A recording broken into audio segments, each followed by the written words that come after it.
my niggas been trapping.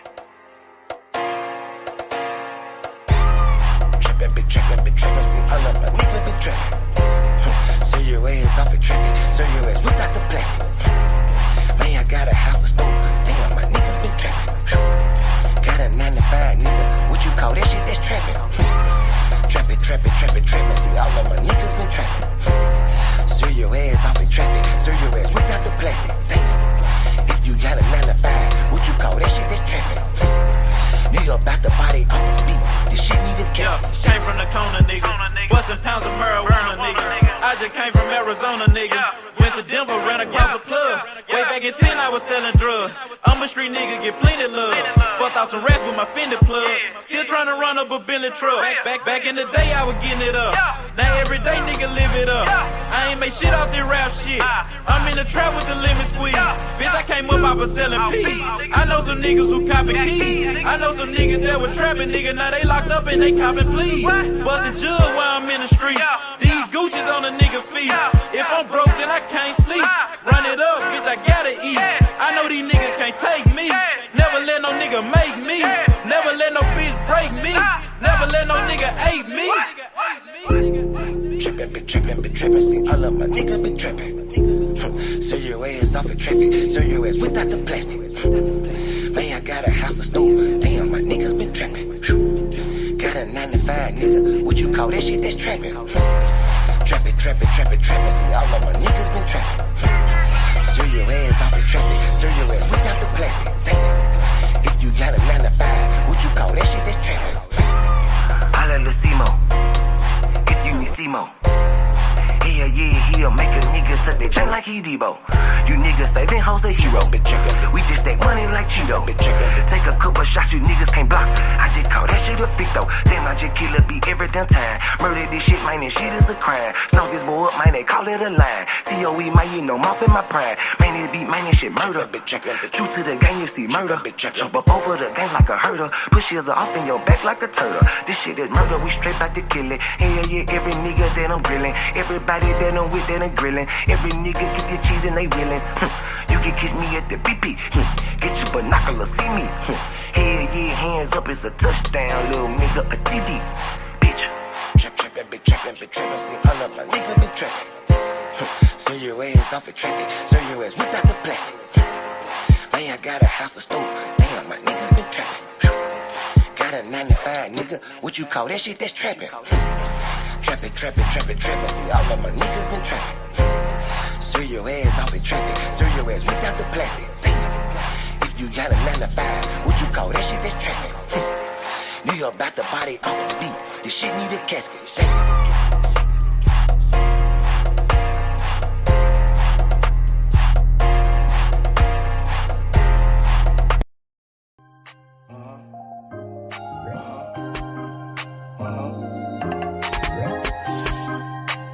Smoking gelato right now, you know what I'm talking about? Xavier Jordan. $12 blunt. I wanna be the richest nigga in the room. Got it out the mud, ain't had no silver spoon. The really nigga in the room. Got it out the block, I came a long way from a goon. The richest nigga in the room. The really nigga in the room. The really nigga in the room.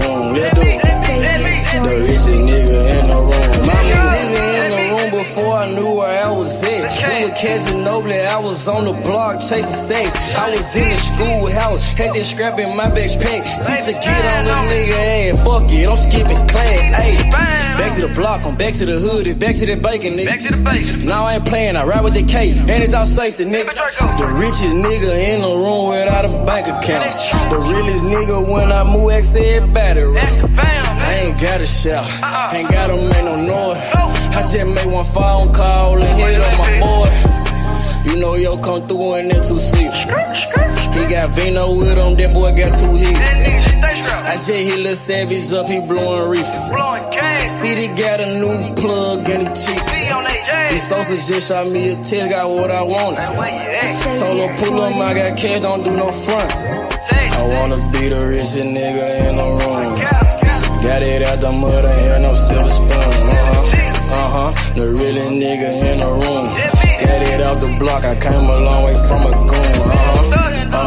The richest nigga in the room, let's do it. The really nigga in the room, my shoe. The really nigga in the room, let's do it. The richest nigga in the room, my move. The really nigga in the room and I ain't got a lot. Nigga crawl a can, he gotta die. Put that on Mom Deuce, you know that I'm talking. Shout out to that Deuce, my little nigga bloody. Still in the mound with some folks, nigga. In my crib, niggas cut throats, nigga. You know what the bid, come and get a boat. I got gas, I got rigid, I got blow. In the summertime, I'm still serving snow. DJ for the high, I don't do the low. Can with the move if it make a profit. That boy coming brown, so we call it block. State props, ABM, but the team's the rock. I'm like Shaq to these youngins, I still get the blocks. All these bitches jockin', whole team fly like choppers. And we came with choppers, keep big necks just like whoppers. I wanna be the richest nigga in the room. Got it out the mud, ain't hear no silver spoon. The really nigga in the room. Got it out the block, I came a long way from a goon. The richest nigga in the room, let's do it. The really nigga in the room, my shoe. The really nigga in the room, let's do it. The richest nigga in the room, my move.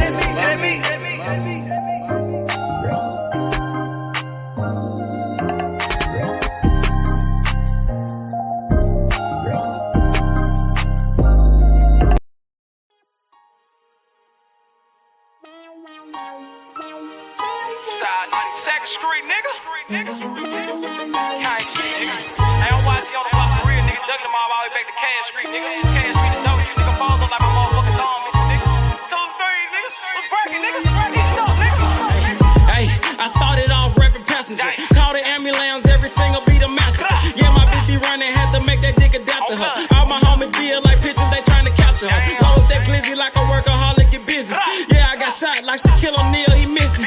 Merry-go-round, cause you hit it, you might get dizzy. All these motherfucking bars, you would think I'm rapping in prison. From Memphis to Watts, bitch, I'm pop, bring by ambition. I'm touchable with revolvers, got the juice like I'm Bishop. Pack a nigga out like we helping them do some sit-ups. Got a homie like a Uber, I pay him, he threw them pickup. It's war, nigga. Grab that Draco and left to right. Starting to think my white boy racist, they killing niggas on sight. This the game, not a gang, little homie, so change your life. If your gun jam, make like a plumber and change the pipe.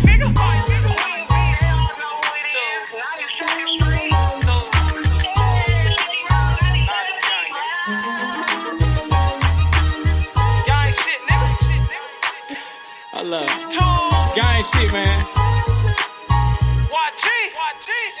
Check this shit out. Hey, late night after dog, me and YG Wolf on the mission. Broad day of dog, it don't matter, no competition. Joey J. Hen, that's some shooters, but they ain't in it. Crucial said it best, your bitch ain't the only one with extension. No, I'm not a cook, but I'm cooking shit in the kitchen.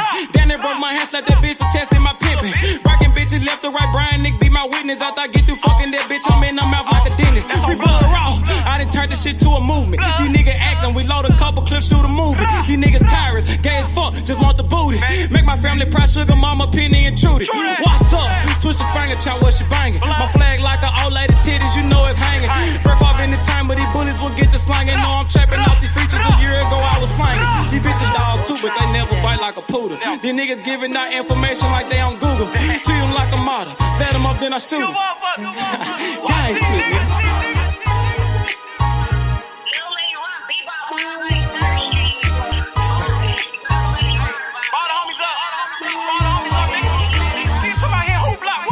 G200. Hey man, YG Cable, man. Don't bring your ass to Memphis, nigga. Gang. Nigga don't watch it and watch. I'm all over this motherfucker on blood. Damn fools, nigga. Y'all talking that stupid ass shit, nigga. Pull up on my motherfucking block, nigga. Unloading them 30 rounds, bitch. Like my nigga Crucial said, man. Your bitch ain't the only one with extensions, nigga. Nigga, I got pulled all the way in Cali, nigga.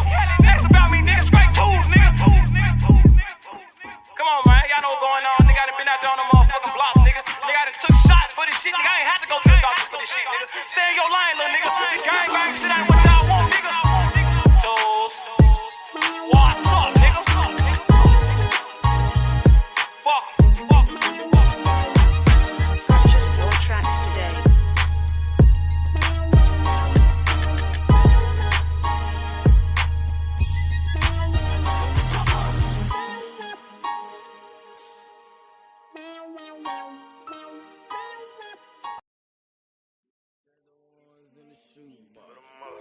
I used to buy a gun, now I got two. Had to change location, feel hit the spot. Got me a new plug and he still get drunk. Get the gas from the best crop. Bitch got the biggest ass and the best top. Drop 10 on the drop top. Did 110 when I left the lot. I want that drip in that marinara, and 50 on me like a Zebo. Try to put it so good, but don't want no fucking, don't come with the D though. Got rid of my old plug, hopped on the plane, we got me another one. Night about full of ones, overflooded, gotta go get me another one. Relocate the spot, the night getting hot, and I know them bitches coming in. About the dividends in the Benjamin, nigga might have to go kill a friend. Panamera on the Roy Royce, drop top on the Wraith. 150K, I need a higher place, I had to pay at the same. I used to buy a gun, now I got 2 Glocks. Trapped at mama house, now I got 2 spots. All this ice on, I need a flu shot. But don't reach, cause they probably get your crew shot. Yeah. I used to stash the ones in the shoebox. I used to buy a gun, now I got 2 Glocks. Had to change location, feel hit the spot. Got me a new plug and it still get drunk. Get the gas from the best crops. Bitch got the biggest ass and the best top. Drop 10 on the drop top. Did 110 when I left the lot. I dropped 10 on that roller watch. Then I blew 10 when I left the spot. I made 10 at another spot. We dropped 10 at your beach spot. I got 30 at your whole house. I got bowls at your mama house. On the low, I stashed that 40 in the fender, nigga. Out of state to state in different runners, nigga. In the mouth like a dentist. And I ain't saying shit like a witness, He ain't get the picture. Milk carton ain't missing. You know, I used to stash the ones in the shoebox. I used to buy a gun, now I got 2 Glocks. Had to change location, feel hit the spot.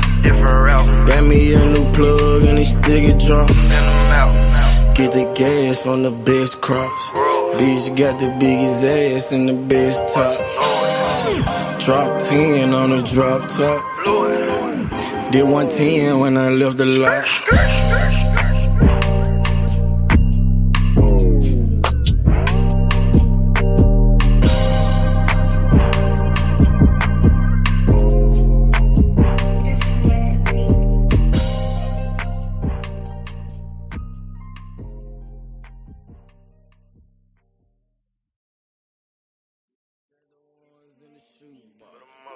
I used to buy a gun, now I got 2 Glocks. Had to change location, feel hit the spot. Got me a new plug and he still get drunk. Get the gas from the best crop. Bitch got the biggest ass and the best top. Drop 10 on the drop top. Did 110 when I left the lot. I want that drip in that marinara, and 50 on me like a Zebo. Try to put it so good, but don't want no fucking, don't come with the D though. Got rid of my old plug, hopped on the plane, we got me another one. Night about full of ones, overflooded, gotta go get me another one. Relocate the spot, the night getting hot, and I know them bitches coming in. About the dividends in the Benjamin, nigga might have to go kill a friend.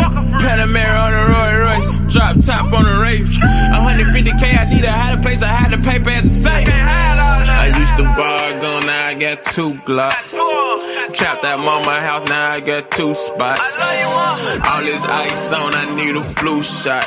But don't reach, cause they probably get your crew shot. Yeah. I used to stash the ones in the shoebox. I used to buy a gun, now I got 2 Glocks. Had to change location, feel hit the spot. Got me a new plug and it still get drunk. Get the gas from the best crops. Bitch got the biggest ass and the best top. Drop 10 on the drop top. Did 110 when I left the lot. I dropped 10 on that roller watch. Then I blew 10 when I left the spot. I made 10 at another spot. We dropped 10 at your beach spot. I got 30 at your whole house. I got bowls at your mama house. On the low, I stashed that 40 in the fender, nigga. Out of state to state in different runners, nigga. In the mouth like a dentist. And I ain't saying shit like a witness, He ain't get the picture. Milk carton ain't missing. You know, I used to stash the ones in the shoebox. I used to borrow a gun, now I got 2 Glocks. Had to change location, fit hit the spot. Got me a new plug and they stick it drop. Get the gas from the best crops. Bitch got the biggest ass and the best top. Drop 10 on the drop top. Did 110 when I left the lot.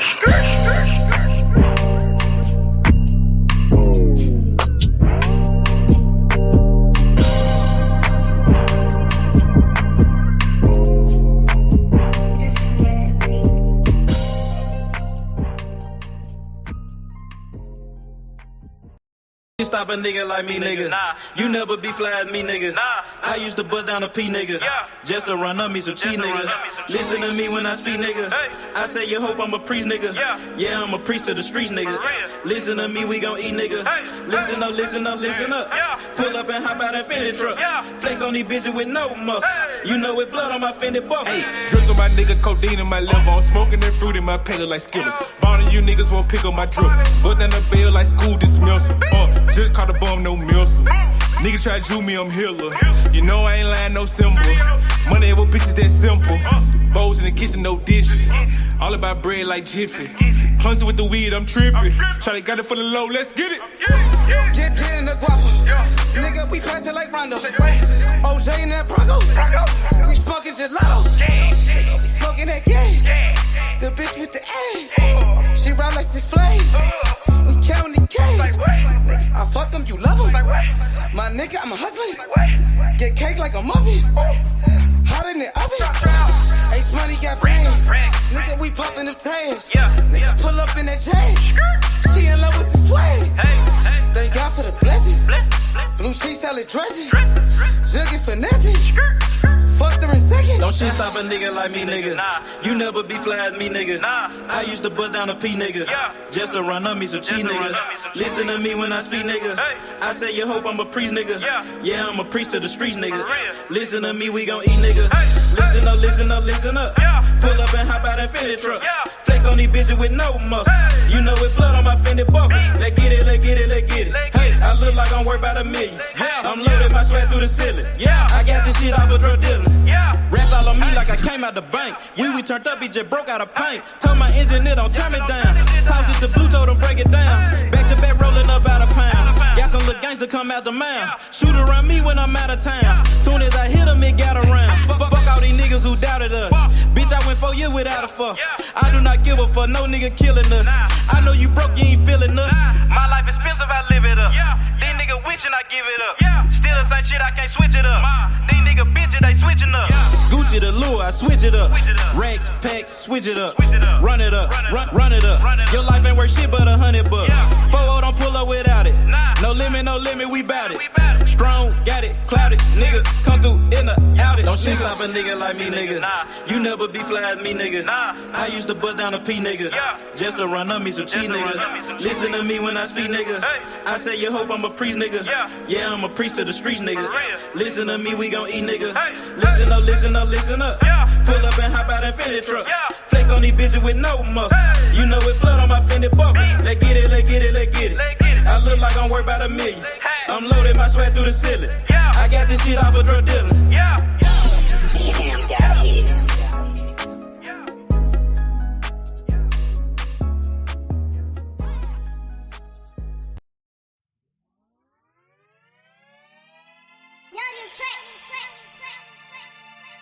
To know.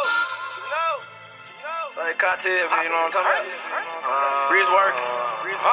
Poppy Perky. I'm whipping the work. Whipping the work. I'm popping the perk. Whipping the work.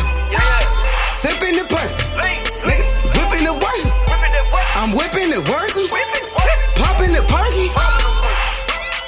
Whipping the work. Whipping the work. Whipping the work. popping it, working, whipping it, working. Yo. Whipping it, work, popping the perk. Change all I can, I behave. I whip the word like a slave. Bitch got my big man like a fade. Call up base money. Hey, yo, what up? Yo, what up, though? What's happening? Hey, what's going on, man? I've been watching you for a little bit, man. I haven't really called in or whatever. Shouts out to you. Man, what's up, bro? What's good? How you feeling, though?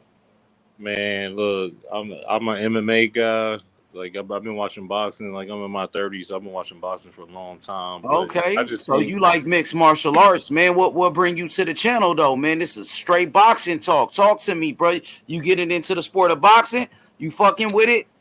Oh, yeah. Like, I just started watching boxing again because for a minute, boxing has kind of been, you know how it is, man. A lot of politics, a lot of ducking. But a lot of ducking, man. Let's talk about that, man. Like, who you think been ducking? Well, I mean, Charlo's sitting up there. I mean, you know, he don't want no parts of the Mexican monster. He ain't no Mexican monster, first of all. You know what I'm saying? If David Benavidez, you talking about David Benavidez, he a monster. He's not even a champion. What belt he got? He don't, and Charlo has the belts, but this is why at 160, if he a monster, I'm saying if he's such a monster like you said he is, you know what I'm saying? Why is he calling out somebody that fight at 160 pounds? Okay, so you guys know a lot more than me. So if I'm letting you know off top, he ain't no motherfucking monster. The monster is the man on the screen right here, David Morrell Jr. out of Cuba. Do you know who that is? Yeah. I've been watching him too. But I'm just trying to get back. What you know about him? You said you've been watching him. What you know about him?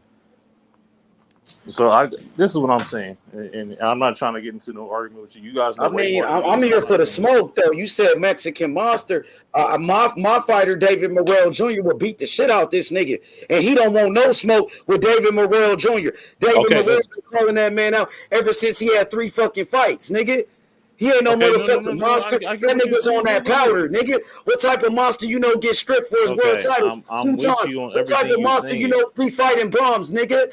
What type of monster you know I'm with you in everything you say, bro. You saying he's such a motherfucking monster? Who the fuck did he beat then, nigga? Who he beat? What's his best win? I was trying to make a point, but I'll wait Who he beat? Who he beat? Wait for you to finish. I'm asking you a question. So, all right, who did he beat? Okay. So Morrell's better than him. It doesn't matter. No, Morrell got better skills. He got better footwork. He got a better IQ, and he's bigger and he's faster. My thing about it is, bro, Benavidez brother get his ass whipped. But why can't we have? I guess you didn't see when Benavidez got dropped. Why can't we have by that motherfucking bum, nigga? But why can't we have no parts of David Morrell Jr.? David Morrell Jr. will beat his motherfucking ass. Okay, but you could be right about that. Are you gonna overtalk or are we gonna talk? You said he a monster, but he said he need 3 more fights before he fight Arthur Beterbiev. So he ain't ready for Beterbiev, but you saying this nigga's a monster. I got the real monster, David Morrell Jr. from Cuba, nigga. So when do you think they're gonna fight? Pay the bills. Ain't no motherfucking Mexican monster. He was on a podcast with Mike Tyson, getting high and shit. Him and Mike Tyson was all high and shit on the podcast. You know what I'm saying? Come on, bro. Stop with the bullshit, nigga. Okay, I'm listening to you talk, but can I talk too, bro? He's the real motherfucking monster, nigga. Can I talk too, bro? You made your point. Hey, am I muting you? Nigga, you can say whatever the fuck you want to say. You ain't on mute. Be a man. I'm waiting until you're done. You know what I'm saying? Be a man and let your nuts hang, bro. You might want to go back to the MMA world with that bullshit you talking. Because obviously you don't know shit about boxing if you don't know about David Morrell Jr. out of Cuba, nigga. I got the best fighter at 168. Fuck you talking about? When they gonna fight? 2038? Real talk.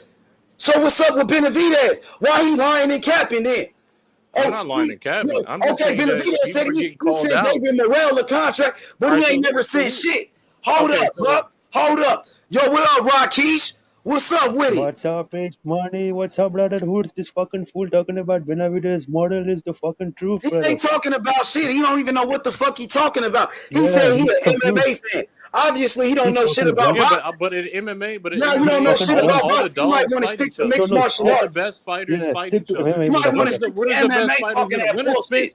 You know what I'm saying? Crazy stuff. When is real talk, nigga. Because obviously you don't know shit about boxing. When is Spence and Terence Crawford going to be done? It's too much ducking in boxing. It's just now too much ducking. Man, you ain't talking about It's just now starting to get entertaining. You ain't talking about shit. Who's fighting at the end of the year? David Benavidez is calling what the everybody fuck you out. talking about? Fight. He went on Mike. You ain't talking about shit, bro. You ain't talking about shit, nigga. He went on Mike Tyson's podcast. You ain't talking about shit. You better do your research. About David Morrell Jr., the best fighter at 168 pounds. He got this nigga David Benavidez shaking in his boots. Benavidez out here lying and capping. Ain't he the same man that was on cocaine? Why can't they? Don't you know that he was on cocaine? Nigga got stripped for his belt because he was snorting powder. Because he liked to snort lines of cocaine, nigga. Bro. What the fuck you talking about, nigga? When are they going to fight? I want to see. A hell of a drug, nigga. Bitch ass nigga. When they going to fight? Get your bitch ass on the panel, nigga. If you got something to say about Morrell, nigga, Benavidez ain't shit. Benavidez got exposed like Ronald Gavril, a motherfucking bum from Mayweather Promotions. Dropped his ass. And he had to do a rematch with that bum ass nigga. Man, David Morrell will beat the shit out of Benavidez. Bitch ass nigga. Smoking out whole about. Benavidez a bitch. I know Benavidez a bitch. And I know Benavidez on cocaine. I know he failed a drug test. I know he got stripped for his belt 2 times. Well, Bivol fought Canelo, who was on drugs too. So what's the point? He wasn't on cocaine. We talking about powder. This Boxing nigga is full of that. He snort lines. You got He got powder in his nose. He got powder on his nose. What you talking about? Come on. He taking powder, nigga. It's all about Morrell, nigga. Morrell is the real deal, bitch ass nigga. Well, we'll see if they ever fight. Maybe nigga, when the metaverse. So Benavidez fighting straight bums. Who was that bum that Benavidez fought in his last fight? I didn't think he fought anybody. All he do is just call people out and fight bums. David Benavidez, he used other fighters' names to sell his bum ass fights. Look at his motherfucking resume. Almost 30 fights, and he fight nothing but bums. And he fight everybody that's smaller than him. He fought people at 160. Stop it, nigga. I agree with that. That nigga got powder on his nose. Nigga, knock it off, nigga. But when they gonna fight, though? That's what I'm asking you. When are they gonna fight? David Benavidez was saying this whole time that Canelo been ducking him. He said Canelo been ducking him, but he just did an interview, said he's not ready for Canelo, and he needs to fight Caleb Plant first. And then he said, you said this nigga's such a monster, but he said he need 3 more fights before fighting Better BF. So what is you talking about? What type of monster talk like that? What type of monster? So you think Charlo beat? That nigga is a hype job. Benavidez? You think Charlo? Morrell will fuck up Benavidez. I know David Morrell from Cuba will fuck his ass up. Point blank. Period. No, I'm talking about Charlo. David, I'm talking about why you don't want to talk about Morrell? Why you don't want to talk about that boy from Cuba? Because we looking for all the smoke, nigga. And my nigga Morrell, he only got 7 fights, and he's already the world champion. He's only got 7 fights. Who's Morrell for? He got 7, and he's a champion. 7 fights. Stupid ass. Who's Morrell for? Morrell is the fucking king, motherfucker. Benavidez got almost 30 fights. Who did he fight? He almost got 30 fights. Morrell just turned professional, nigga. Who's Morrell for? He just turned professional. Whoever that he's a world champion. He calling out Benavidez, bitch ass nigga. He calling out Benavidez, pussy ass nigga. But yeah, pussy. Yeah, bitch ass. This other dude, you cool, bro, but the other dude in the back. Man, shut your bitch ass up, motherfucker. Shut your bitch ass up. Come where I'm from. Come to me, motherfucker. I'll come to you. I'm coming to you. Where is your location? Motherfucker, pussy. Yeah, I'm coming to LA. I'm in Detroit. I'm in Detroit, Michigan, motherfucker. Anyway, let's talk about boxing. Fuck your hood, motherfucker. Bitch ass nigga. We want all the smoke, nigga. I go hard. Free smoke. Bitch ass nigga. That's my motherfucking fighter. Bitch ass nigga. Yeah, pussy. Yeah, alright. Yeah, nigga. Yeah. That's right. Anyway. Yeah, alright, motherfucker. Whole ass that's how we nigga. thought, man. Nigga, you's a Danny, salute, Danny. You's a bitch, nigga. You a bitch. Yeah, you're a bitch. You're a bitch, bro. I'm in Detroit. Come see me. Come see me. I'm in Detroit. He turned around and fight. Come see me. I'm in Detroit, Michigan, motherfucker. In Detroit, Michigan. Let's fight. Let's fight. Let's fight. You wanna fight? Yeah, motherfucker. You don't wanna fight. He like Benavidez. No, you're a pussy. He just like Benavidez. He don't wanna fight. He all talk. Yeah, he's all talk. I'm on Greenfield and Plymouth Road, motherfucker. Come see me. What he fighter? What you talking about? And he's a junkie, nigga. Real talk, nigga. Hey, 13. I'm in Crenshaw, bro. We don't talk like that. Anyway, let's talk about Morrell. Join the panel, nigga. You said what? Join the panel. Yeah, Stop come hiding. on in. And you got on your profile picture, Triple G. who been ducking Andrade, and he been ducking. Yeah. Who got that on the pro? That's me on the profile picture, bro. Like ducking ass niggas. That ain't no Triple G. That's me. You know what I'm saying? What up, y'all? What's up with it? What the hell? Y'all boys on. Nigga, what's up with it? Man, you're scared, man. This is the free smoke jungle, man. You're fucking a pussy, man. You're a fucking pussy. And boxing, bro. I ain't got nothing to do with pussy real like life. Benavidez, homie. Take your bitch Yeah, you're pussy. Take your ass back to the MMA channel, cause you don't know shit about boxing. Bitch ass Stick nigga. to MMA. Yeah, alright, bro. Don't know shit about boxing. Ain't Take your nobody bitch ass back to the MMA. Yeah, where you at? Where you at, pussy?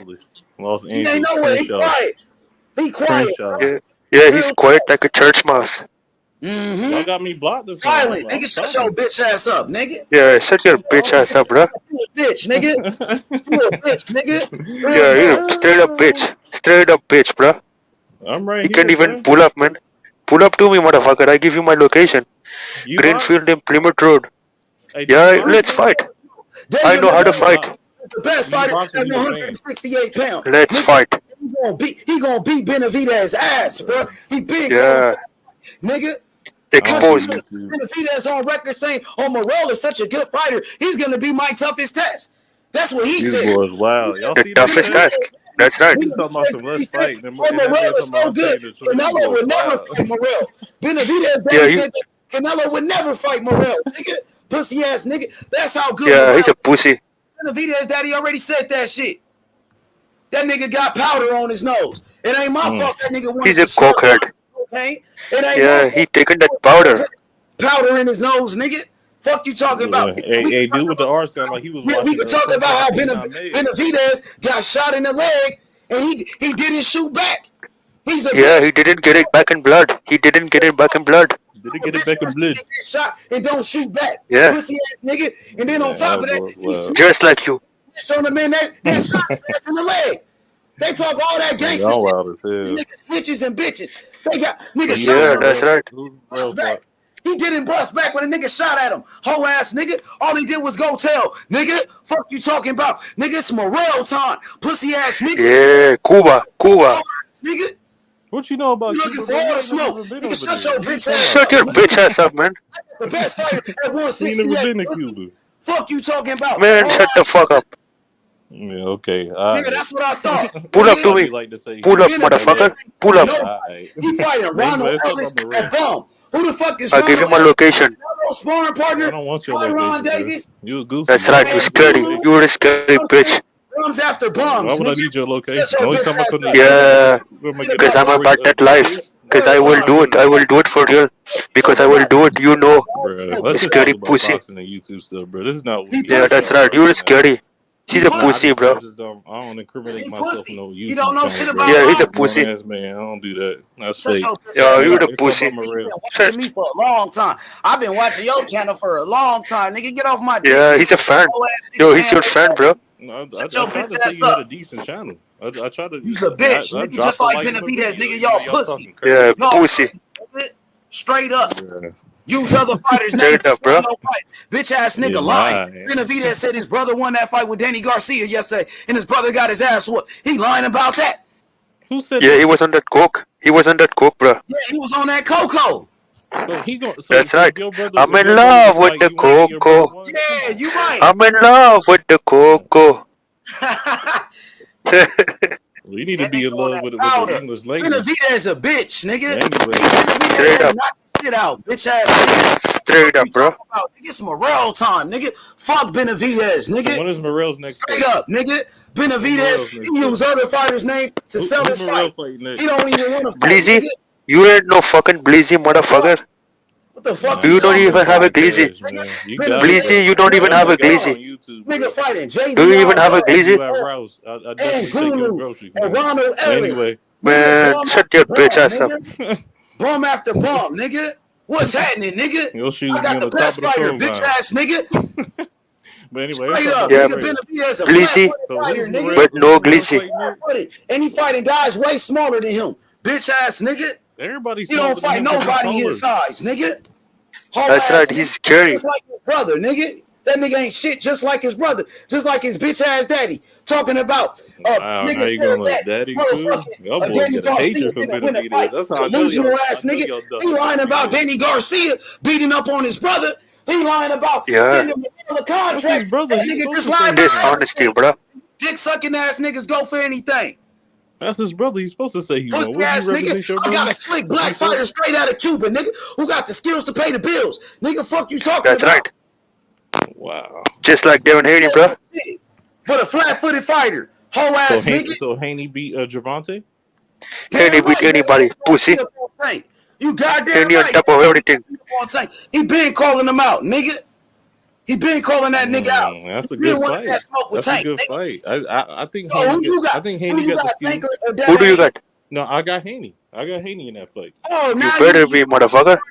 You finally starting to learn. That's good. We starting to teach your motherfucking word gotta get better. Okay, we're getting somewhere. Up in Detroit to get better with your motherfucker, man. Nigga, Devin Haney, undisputed champion. What you said? Don't want that motherfucking word gotta get better. Tank don't want that smoke, bitch. Come and fix it. Come and fix it. I give you my location. Come and fix it, motherfucker. I give you my location. Come to Detroit and fix it, okay? You want to fix it? Comment.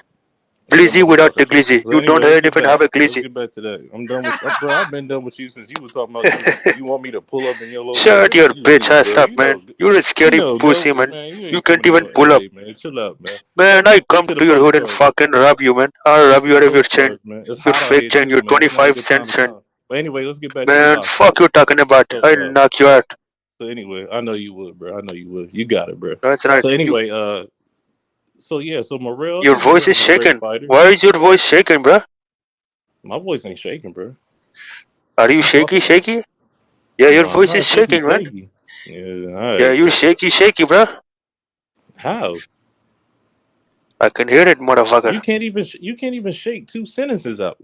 I can't even understand. You talking about some mother sucker or something. You ain't one of them racist I thought this was Charleston White channel for a I second. hope you ain't discriminating against Indians, my nigga. I'm not discriminating against nothing. He's discriminating against me. That was a borderline racist comment on some real shit, bro. What you got something? I'm African American. I stay in Los Angeles. I'm saying, so you got something against Indians? I'm cool with people all across the world. Indians, there's Spanish, just all type of people. You make fun of the way the man talk. What you got something against the man?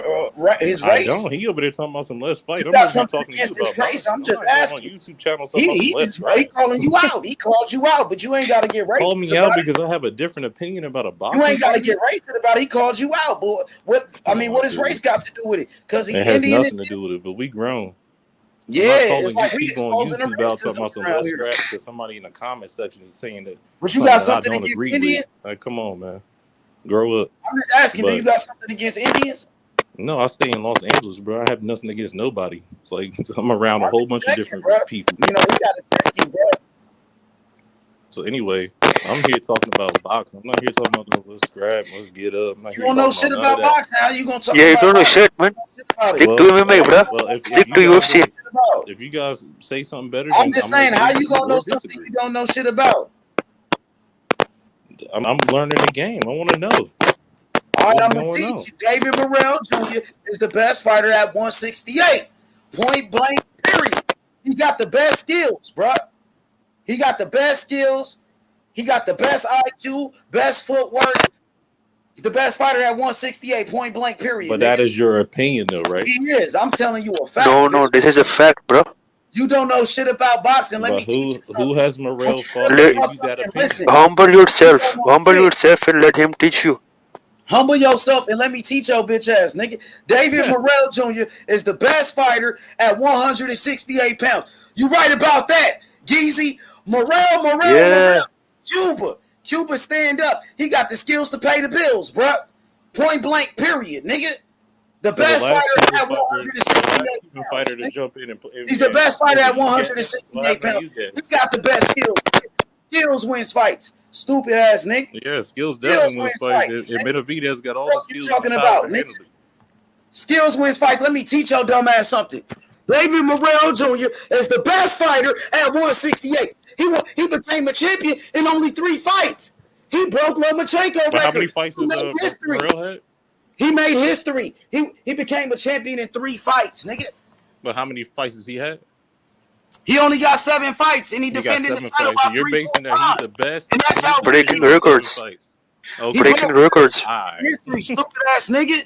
All right. Ain't no fighter ever won the WBA world title in 3 fights. But David Morrell, he been a main event fighter since his third fight. So when he stops fighting tomato cans and he fights Benavidez, what happens when he loses? It's sold out every time that nigga fight.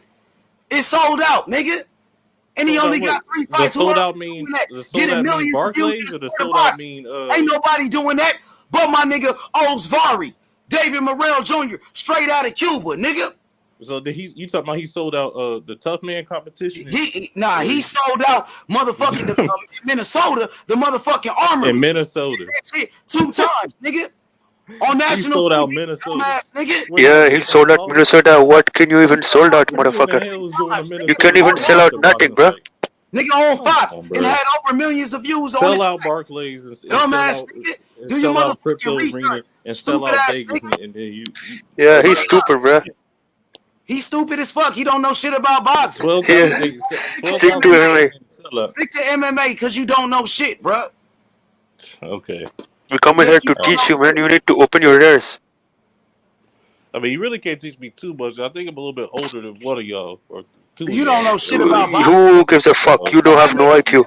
That make it even worse. You that old and you still don't know shit.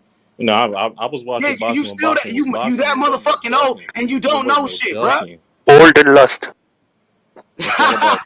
Old and delusional ass nigga. Oh no, I'm cool. I'm cool. Maybe he's on coke. Maybe he's on coke like Benavidez. This is why he loves him. He can relate to him.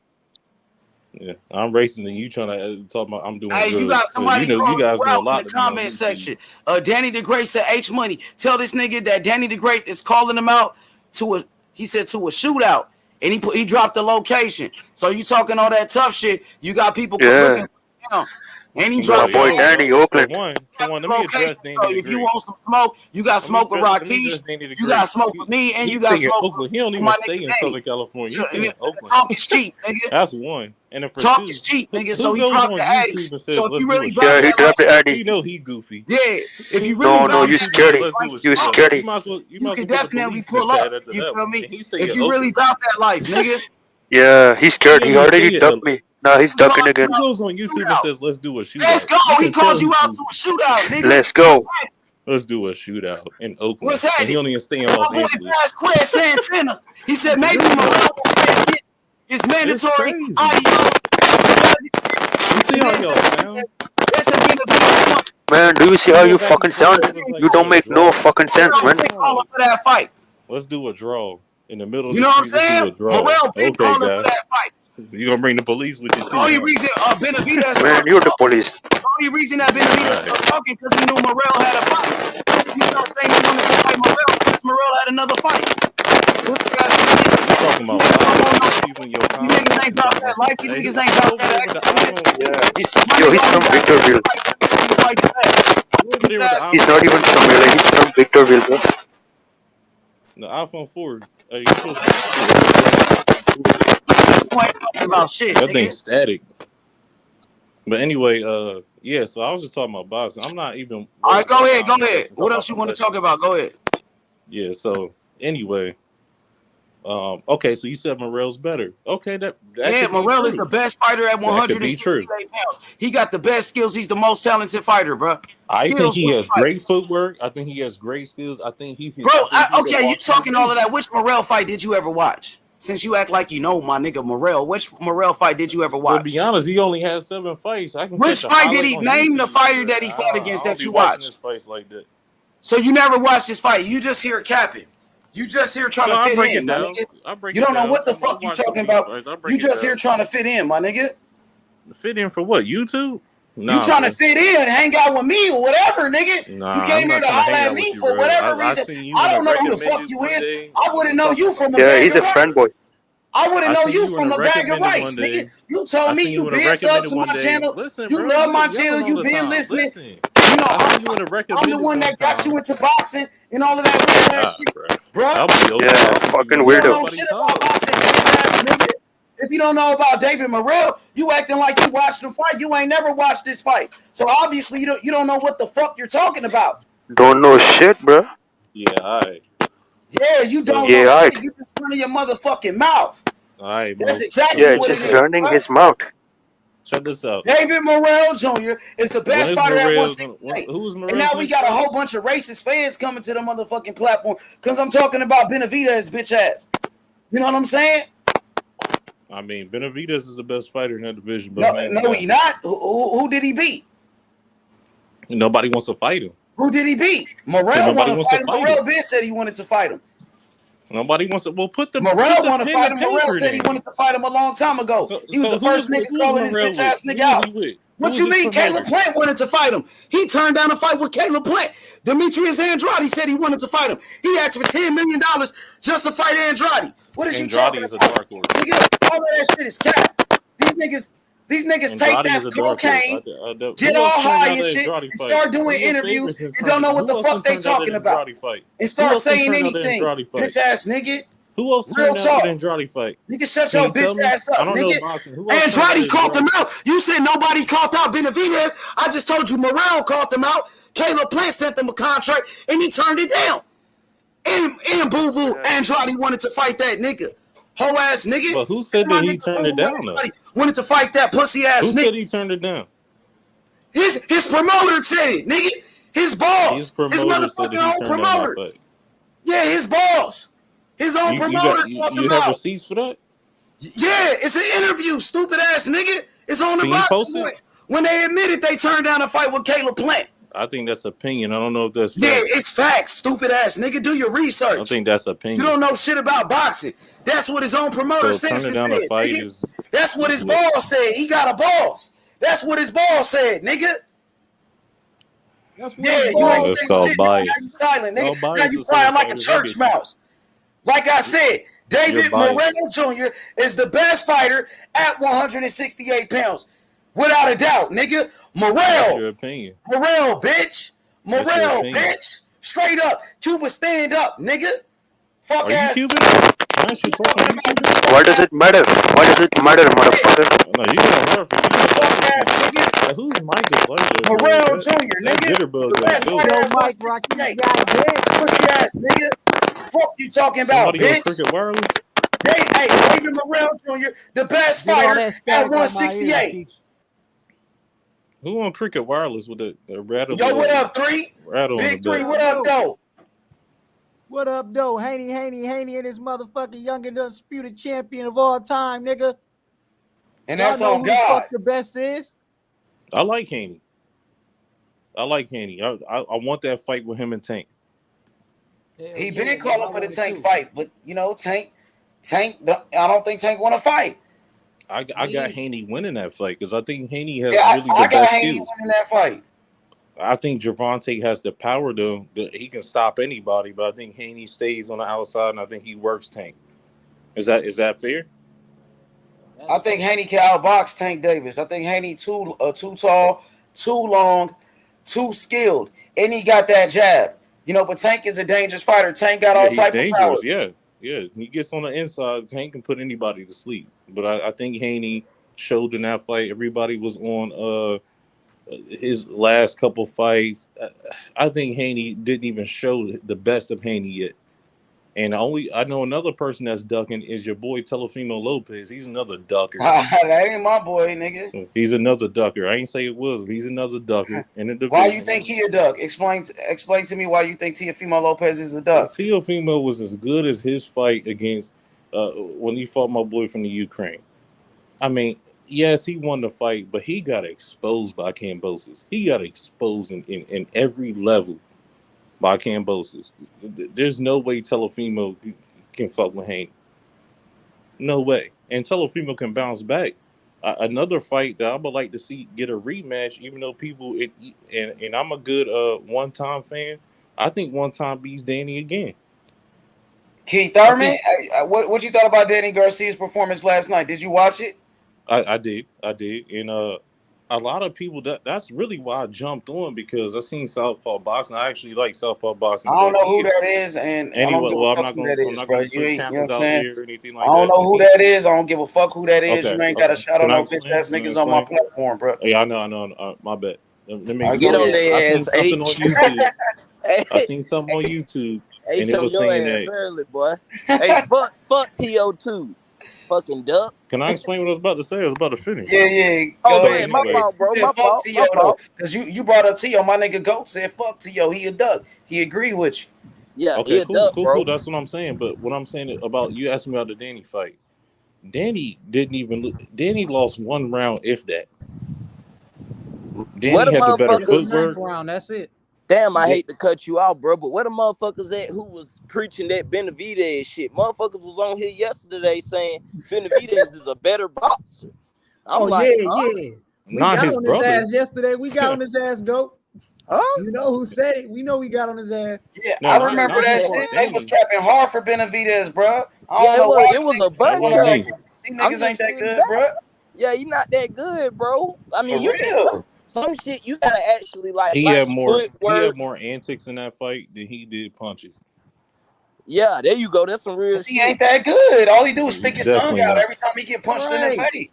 And doing people gotta dry humps understand, and shit like a fruit bag. Danny is coming off a long layoff, and for Danny to be that sharp, Yeah, like people gotta but that's the thing, bro. Sometimes and straight up, sometimes when it's not, I'ma just be honest, sometimes with black people, when it's not a black fighter, it's like they just don't even try to look at the qualities that they have. Like, motherfucker, I don't care if you black, blue, or white. If you can fucking box, I'ma say you can box. And I just didn't understand how they were saying this David Benavidez, and then they talking about the Crawford shit that happened years ago.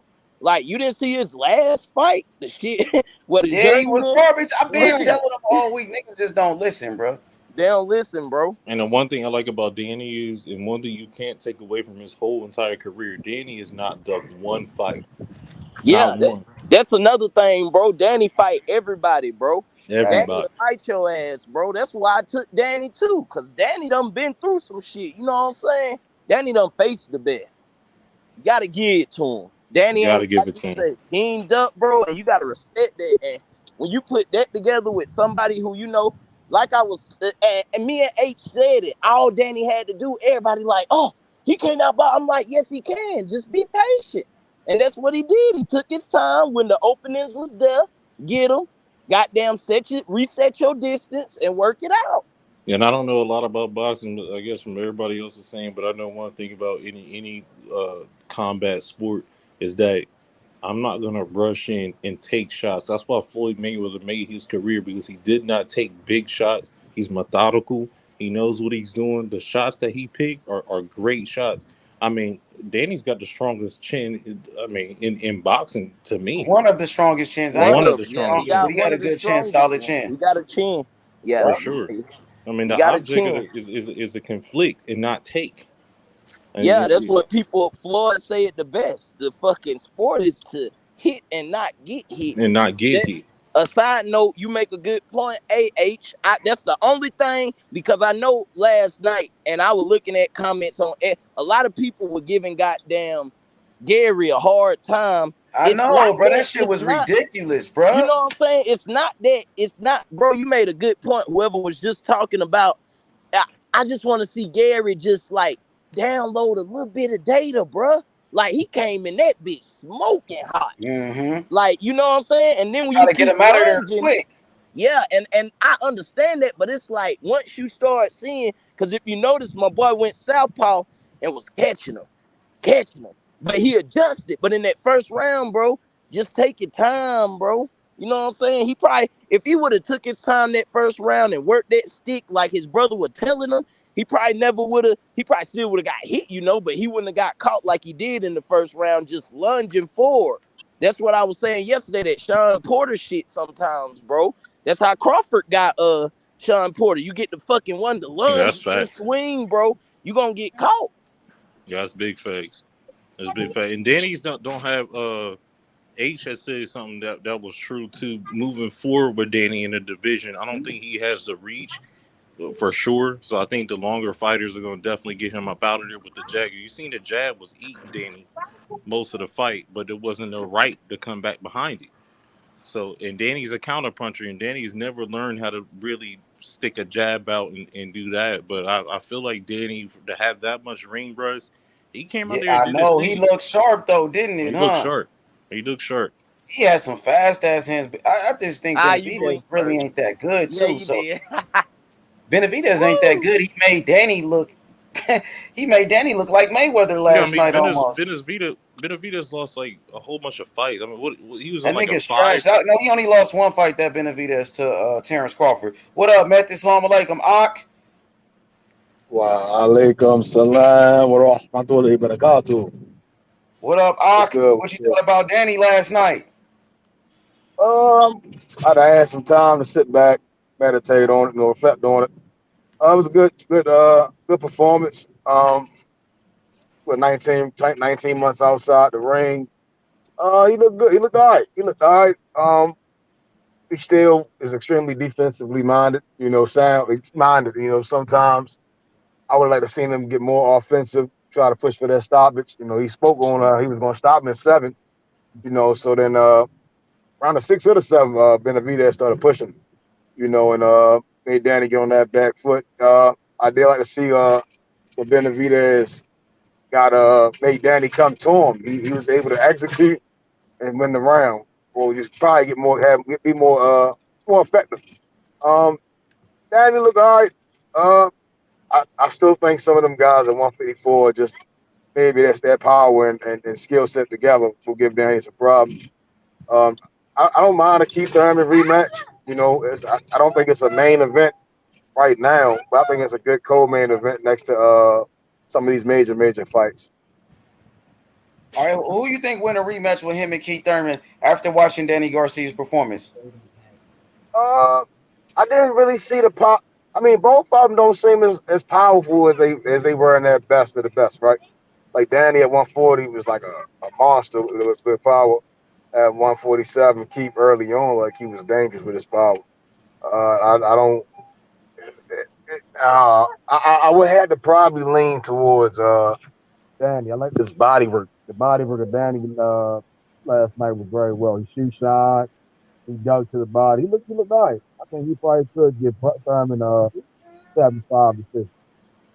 I'm gonna still take Thurman just because I don't know if a lot of people. I don't want to say sleep on Thurman. I know Thurman took a hiatus as well, but I just think Thurman in that last fight with Danny, he had the power, but also, I mean, one time Thurman, man, you got to. I mean, if you stand toe to toe to him, how many people can stand in front of Keith Thurman and survive? Like Thurman is he's the pressure that Thurman puts on it's a lot, and I think Danny takes too many shots. He takes way too many shots. Josecito Lopez, man.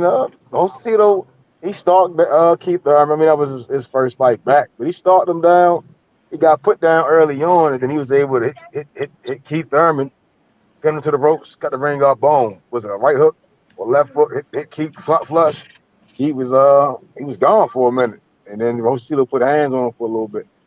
And they're both older. They're both older fighters too. So I think we probably seen the best from Danny and Keith Thurman a couple of years ago. I mean, you got Danny's probably like what 34 now. I think Thurman's around like 35, somewhere around there. So I don't see them contending when like H say you got the Morrells, you got the Young Bucks coming up. I don't really see them contending for anything, but it does make it interesting because they are a dark horse. I mean, they're going to give you a good fight either way. If Coleman can become a world champion, Pedraza, well, I'll say that does. If Zepeda and Ramirez are still able to, battle off for a world title, maybe Keith Thurman and Danny can become champions. It all depends on what goes on at 154. Not while Charlo's the champ. They ain't becoming the champ. 154. Right, so that's what I want to. I want to know from the panel. How do y'all feel about Charlo, man? I don't hate on Charlo. I think Charlo's. Oh no, I like Jamel Charlo. Jamal is the guy I don't like because he don't want to fight. Jamal is. Yeah, I like Jamel. I like him. He's one of my favorites. But I can't mess with I can't mess with Jamal like that. So he don't want to fight nobody. Yeah, I don't include Jamel as far as with the Dannys and Thurmans right now. I don't see them. Danny kind of made a clear cut. He mentioned Jamel's name before, but after that fight, he realized. I think he came to that realization that that's too steep of a mountain to climb. Go ahead. Yeah, so I mean, Jamel will move up. He's the same age as Errol and Canelo. one day. I don't know when, but he'll move up, and a lot of the guys will be trying to get titles. Be the 3 Hey, division can I champions. address something real quick? BA10 mob or whatever. I just had looked at the comments. You talking about somebody cooked me? Man, I've been reserved this whole time. That's why I'm still on the panel. I would have got cooked. Nah, out. you good. Don't worry about the chat, bro. The chat is crazy. Yo, T Street, is that you? Yo, T Street, is that you? With me. Yo, Street. Yo, T. That's a fake T Street, huh? Yeah, you can tell by the way it types. Roll with me. Yo, T Street. Yo, T. Fake. That's fake. It didn't even type the way it talked. I'm not sure that Garcia beats Harrison, Tony Harrison. I'm not sure because I think Harrison might be a little too tall for him, and like I'm saying, Danny still gets hit with that right hand for some reason. He's still getting hit with that right. And look, I didn't really pick Benavidez to beat him, but I said prior to that I was like he's gonna struggle at 154. I did say that. I've been saying that for weeks. He's gonna struggle with the guys. I don't think he beats Castaño. I can't see that.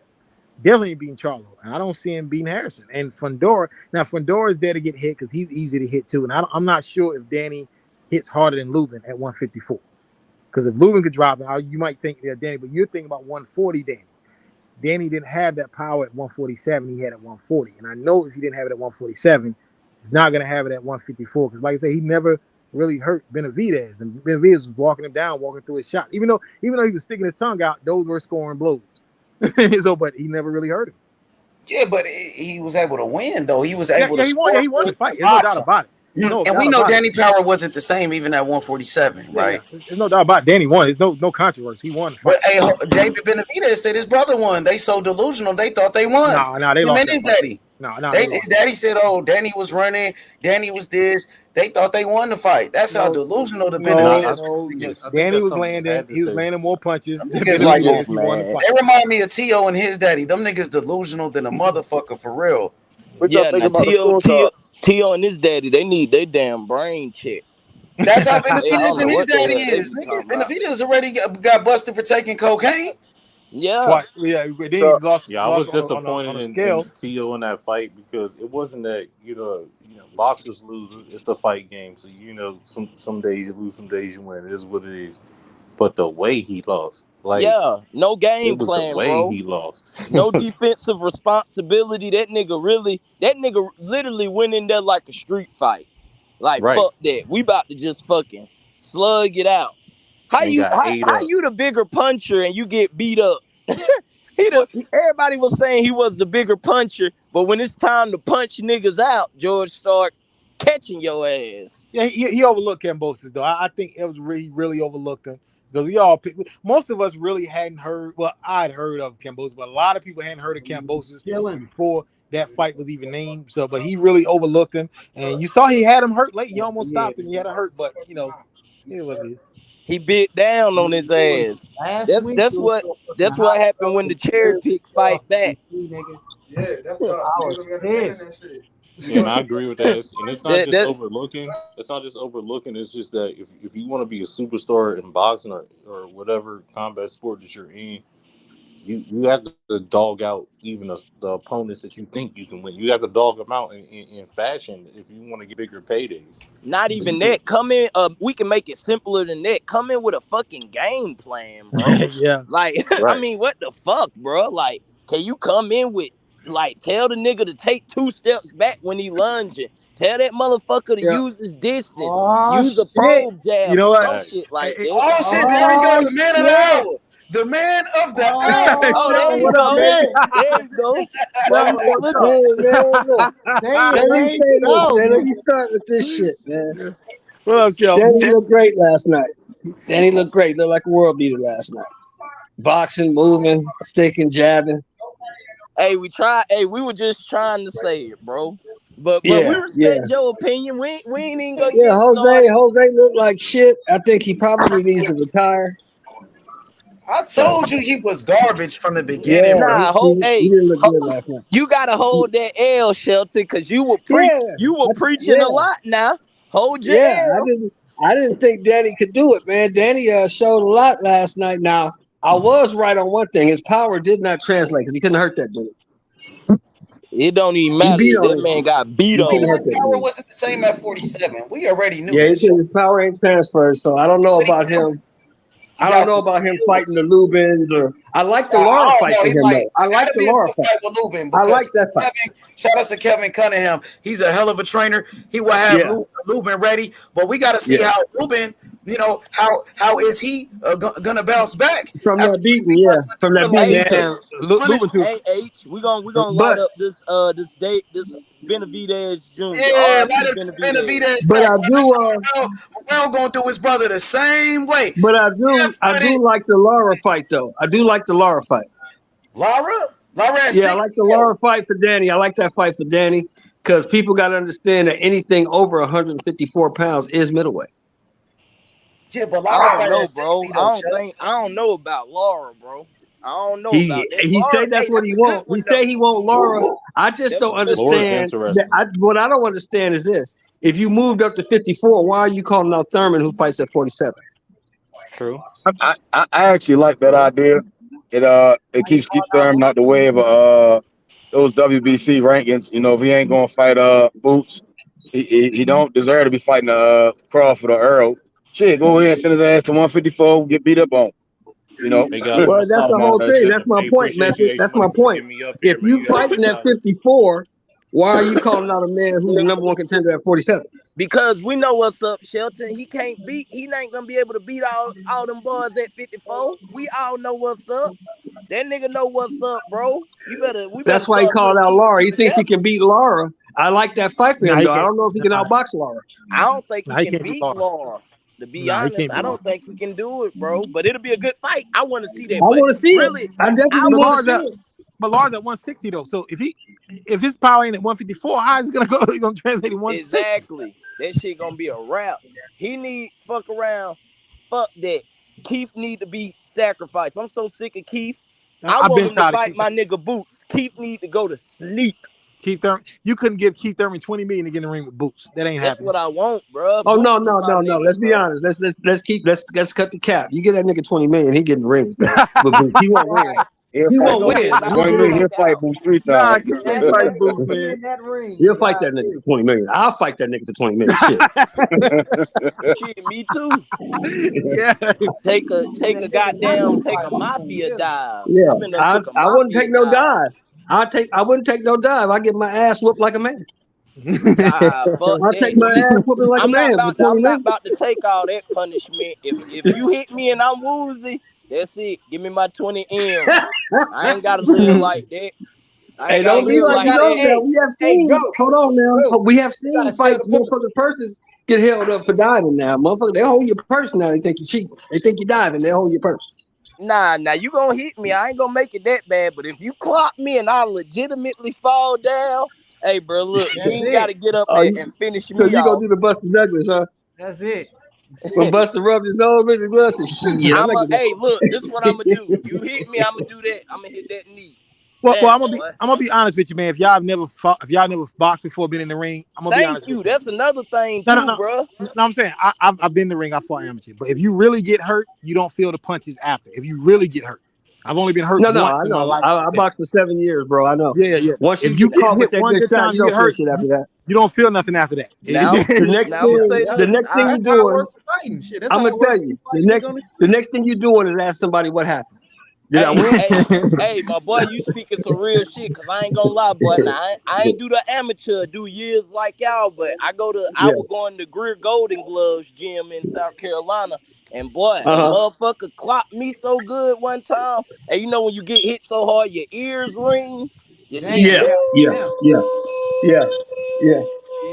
I was slapped on the ear that hard before. I was like, bitch. Yeah, my last fight. Only thing I remember, I got hit, and the next thing I know, I was asking, "What happened? Did I win?" It's like, "Nah, man, you didn't win." Yeah, them be the. Hey, that's what damn the Filipino Flash said happened with Inouye. Say all they know, he woke up. I say he was looking up and said, "Damn, what happened?" And they say, "Yeah, it's over, man." Yeah. Well, I knew that was gonna happen, man. That man's 40 years old. I told everybody like he's gonna finish him early. I told everybody. Hey, but look, you got to give Nonito credit for he's at least getting in there. He got in. Yeah. Nonito was one of my favorite fighters. He's always been one of my favorite fighters. Yeah, he got in there. Yeah, I like Nonito, but I knew he wasn't That gonna win kid was that just fight. too much. Like I told him on his when I saw him on H's show, I said, "Look, when you beat Darchinian, it was your time. Monster beat you because it's his time. It's his time." Yeah, you're right about that, but he's about 40 years old, so obviously he's what I mean, he's old, he's an older fighter, Right. But he's still willing to fight the best, like you said. It's just not his time. It's Monster's time right now. HOF, man. Oh yeah, he's going to the Hall of Fame for sure. It's just right now it's Monster's time. It's his time now. So you got to, so that's what keeps the sport going. You let the youngsters when it's daytime, let them have their time. You got to give it up to him. But he's still fighting though. No need to look to get back in the ring. He said he want to fight Ioka. You know about Ioka? But can Donaire get down to 115 though? Yeah, he said he could. He says he can. Mm-hmm. He says he can. That man's 40 years old, man. He said he want to fight Chocolatito too. So that extra 3 pounds a lot, man. That's a lot for a 40-year-old. I know he really want that Ioka fight bad though. When he told Richard Schaefer, he told Richard as soon as Ioka won his last fight, he told Richard Schaefer that's the fight that he want. It'll be a good fight, but I'm saying that extra 3 pounds a lot for a 40-year-old. What's up? Here's the thing, all positive. He say he can make it. Who am I to tell him he can't? Okay, yeah, that's what he said. I mean, I don't want to see that man get hurt though. I don't want to see him get hurt by going down. I'm just saying, most people might think like 3 pounds, just 3 pounds. That extra 3 pounds is a lot for a 40-year-old. Yeah, and sometimes you cut too much weight, your punch resistance goes, a lot of shit goes. You cut too much weight. So we have to see, man. But hey, the man said he wants to fight, and he's earned the right at this point in his career to go out the way he wants to go out. You know what I mean? But I do not want to see him in the ring with Bam. No way. No way. No. Bam got too many angles. He's too fast. Bam's too fast. Too many angles. Bam looked good in his last fight. I think Bam might beat Estrada, man. If they fought, man. I think Bam could beat him, man. I got Bam. It'd be a good fight. It damn sure be a good fight. But see, the problem with Bam is I don't know guys like Estrada and Chocolatito. They have the ability to lure you into a firefight. Mm-hmm. You think they can lure Bam into one of those? Because that's what they want. They want you on the inside. Yeah, man. But like I said, Bam really hasn't taken a lot of punishment. He's a fresher of the 115 pounders, man. And he did it wrong visa. I did not see that coming. I didn't see that coming, man. So I didn't see him beat Ron Visa. Honestly, I didn't either. I picked Ron Visa to beat him, man, because I bet my own girl. I bet her 100, but I eventually won it back. So I picked Ron Visa to beat him. So when he beat Ron Visa like that, I'm like, why? It's like Ron Visa didn't even win a round. It's like he didn't win a minute of any round. Like he stuck him a couple times. Ron Visa hit him with a couple shots, but Bam ate him. Just thoroughly dominated, man. I'm like, wow, man, I didn't see that coming. Oh man, my boy Danny, man. Danny looked good last night, man. Made a liar out of your boy. No, but for real, you look, I still can't see him beating the top guys at 154, even though he did beat Benavidez. Benavidez is garbage. Benavidez is trash. Yeah. Y'all niggas feeding into the hype with Benavidez, his brothers. They not that good, bro.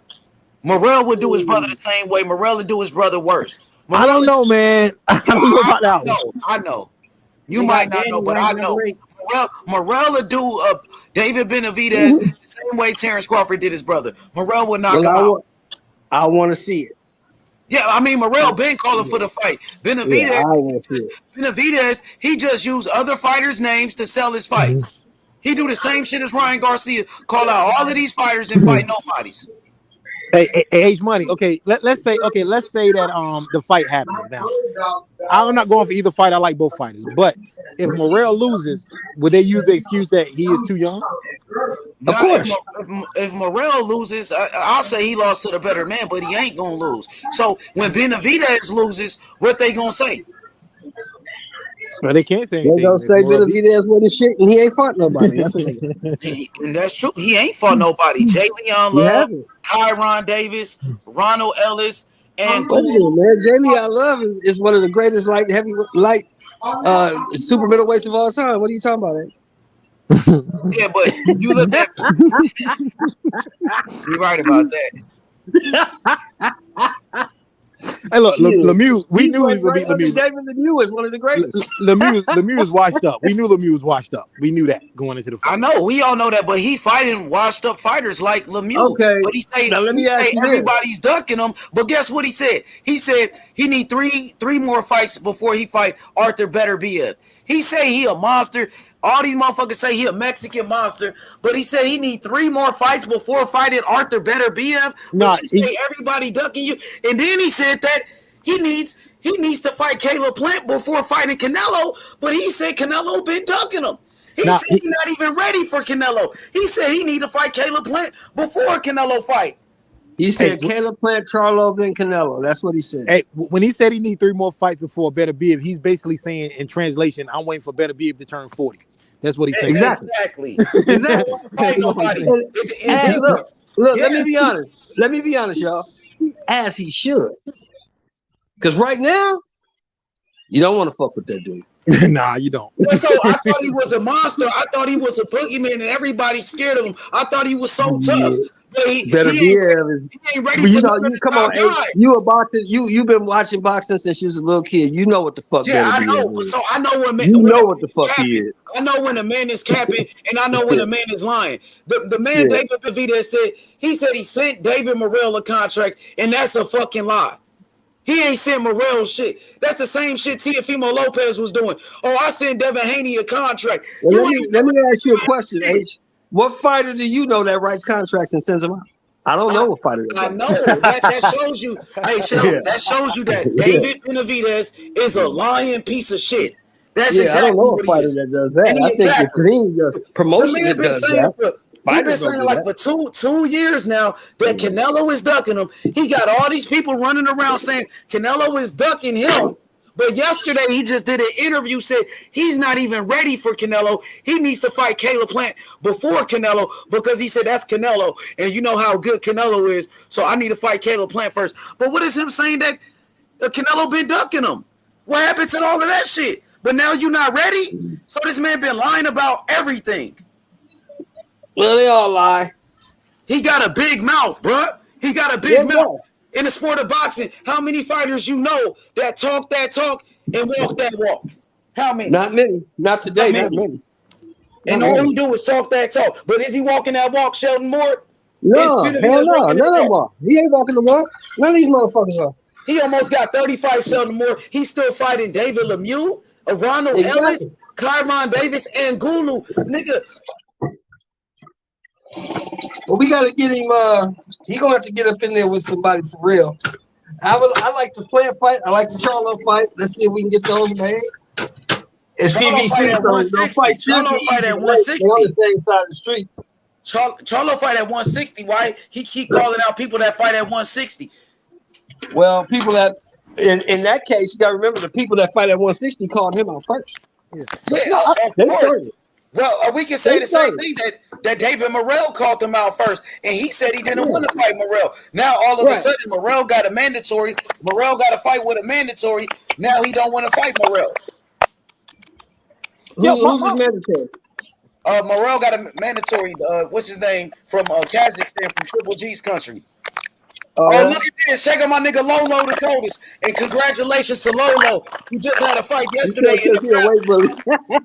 Lolo had a fight yesterday in Nebraska, won by knockout. Terence Crawford, you know what I'm saying? Terence Crawford, he said, all of them. Lolo say he a weight bully. All right, Lolo. Yeah, Benavidez is a weight bully, and his brother's a weight bully. He came in at 172 pounds against Danny Garcia. Yeah, didn't help him though. It didn't help him though. And that shit ain't gonna work with Morrell because Morrell bigger than him. Morrell taller than him. Morrell got a longer reach than him. He don't want no smoke. All they do is cap.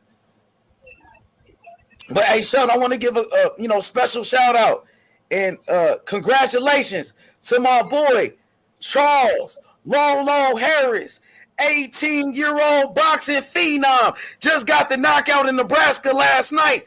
You know, he was in Nebraska. You know, Bo Mack, his trainer, Sheldon.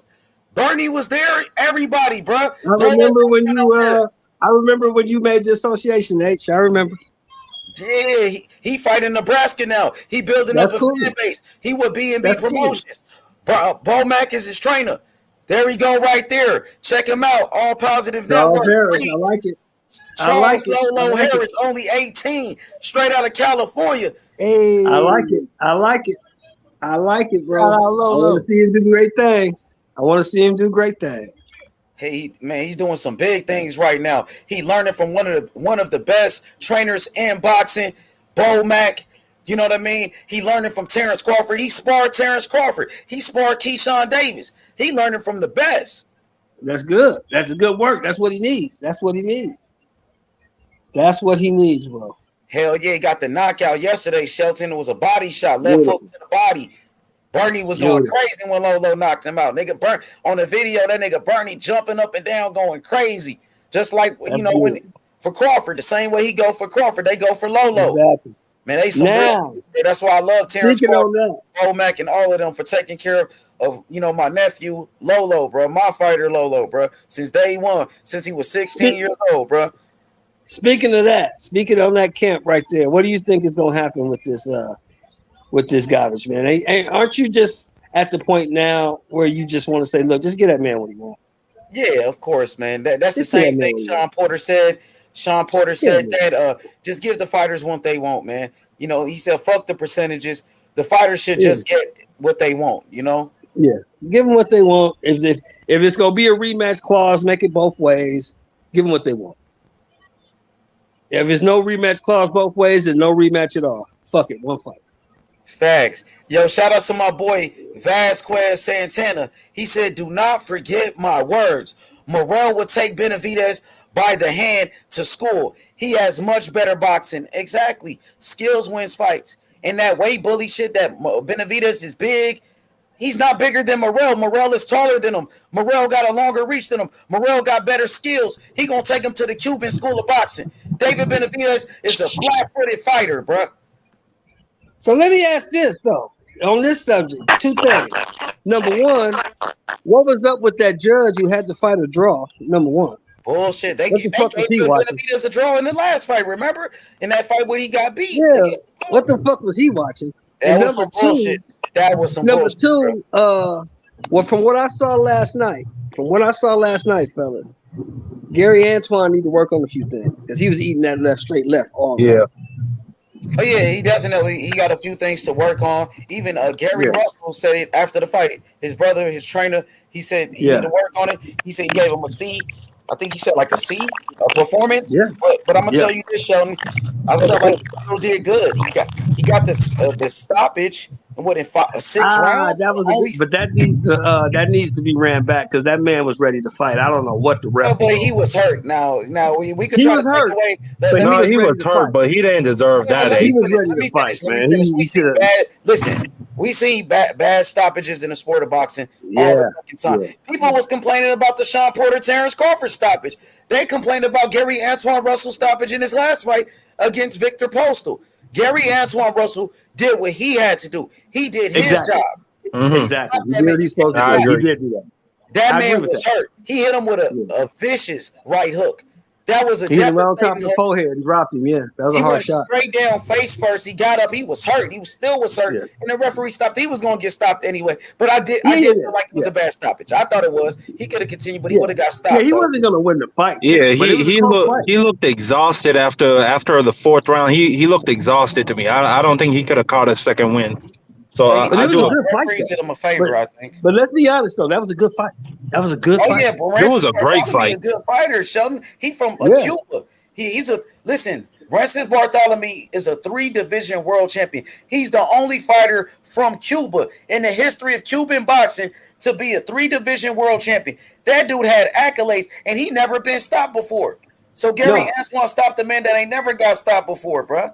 I think a lot of people being hard on Gary Antoine, bro. No. I don't got nothing for Gary Antoine. He did his thing. Like I'm just talking about that weird taco ball looking referee. But let me ask you a question though. Let me ask all y'all a question. Okay. The guy, Gary Antoine, the guy that you saw last night, that guy don't beat Regis. I think he can beat Regis, bro. I think he could too, but it would be a firefight. That guy last night gonna beat Regis Progress. I don't think he beats Regis, bro. I ain't gonna lie. But that's the fight I want to see. I want to see it, man. I want to see it. I would love to see it too. Regis ain't saying nothing about him. Regis don't say his name. No, he don't never mention him. You're right. He just call out Ryan Garcia, Tank Davis, and Devin Haney. He don't call out the mother niggas, Regis. I feel like Regis do a lot of barking, bro. And when he had his time that day against Josh Taylor beat up on Regis. Now, if you look at Regis' resume, right? Like I said yesterday, who did Regis Progress beat? A lot of nobody. Shit, I can't name him. Exactly. I don't remember who he beat for the title. He beat a lot of nobody. So I think Regis he beat a lot of nobody. It'd be a good fight. It would be a good fight, and I do respect Regis because he did enter that World Boxing Super Series. You know what I mean? Yeah. He entered the tournament. He fought, Josh Taylor, even though he lost. I just feel like Gary Antoine be too much, man. Mm-hmm. I ain't gonna. But that's why we love the sport, because we want to see it. We can believe what we want to believe. We just got to see it. We want to see it. When we see it, then we'll know. But Gary Antoine, he clearly showed some flaws in this last fight. For one, I think flaws, though. No. I obviously, but I'm just saying, like, you know what I'm saying? When you're a prospect or rather a contender who's that young in your career, we can't really, like, we don't really know, like, what your flaws are. So I'm just saying we saw some of them last night. Like, for one, I think he can't work from long range. I think he could only work, or let me not say only, but I think, like, he can mainly only work on the inside, if you know what I'm saying. I think that's his strong. To his defense, Mark, and to his defense, that's the first left-hander he's fought as a pro, so I will give him that. He never I forgot he was a southpaw. But like he never fought a left. Like, how bad really was his performance? He got the stoppage in 6 rounds on a guy that never. No, it wasn't a bad performance. No, I wouldn't say it was a bad performance. You mistaken. You mistaken me.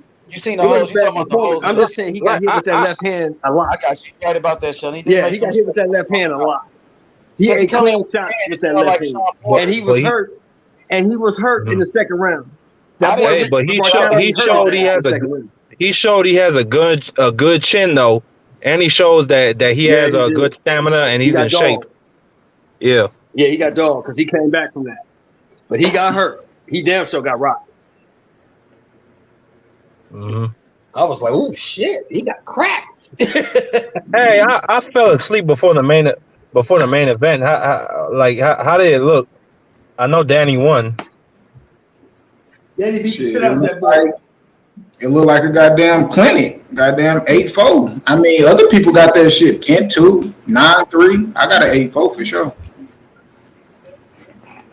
You think the Daddy Garcia show could come to 154? You already have 154. No, but I bet you think he could fuck with some real 154 pounders? I mean,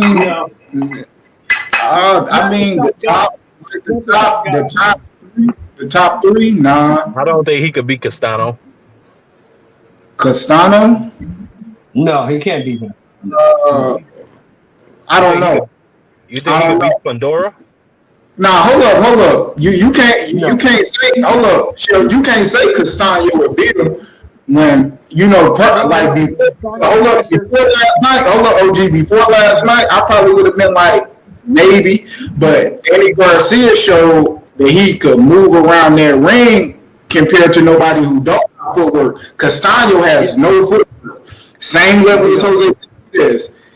He throw a lot of punches, but it'll be decent. I don't know. I don't know, bro. I got Castano winning in maybe 8-4, 7-5. I don't know if he'll beat Pandora because of the length. I don't know if he beats Lubin because of the power. He's not fighting Pandora. Nah. Yeah, I don't think he beats Lubin either. If Lubin recovers, I think Lubin hits too hard for Danny. I know he don't beat Tony Harrison. Tony Harrison outboxes. I think he could beat Tony, bro. Now, what about Lubin?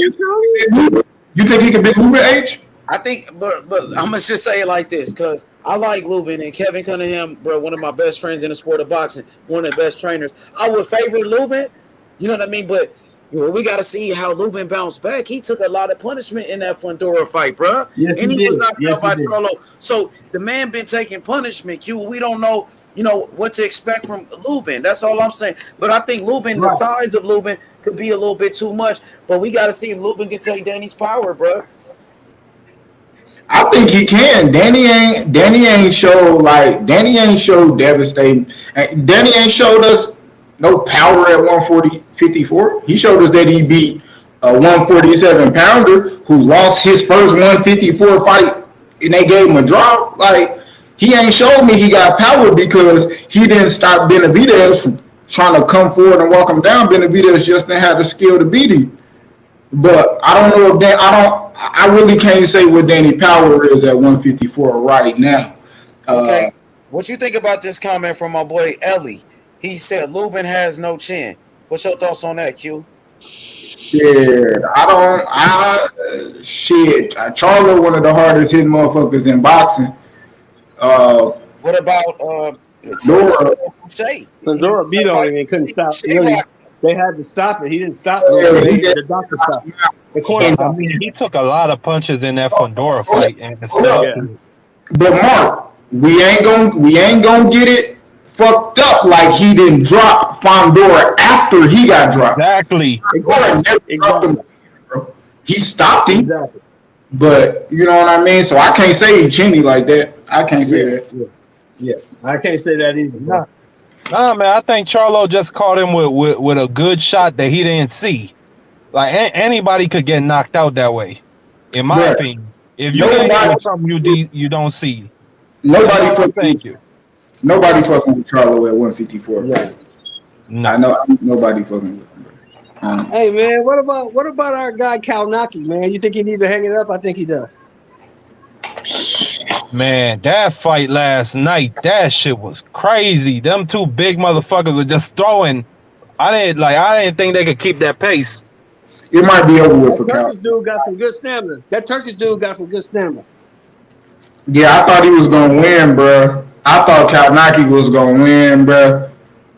I think he might. You know what I mean? Like, what you think about the Marion and then fights with the Nordic Warrior? What's his name? Hellenius. I think he took too much damage in the Hellenius fights. They should make Frank Sanchez versus Hellenius. Yes. And maybe Sanchez said he want Wilder.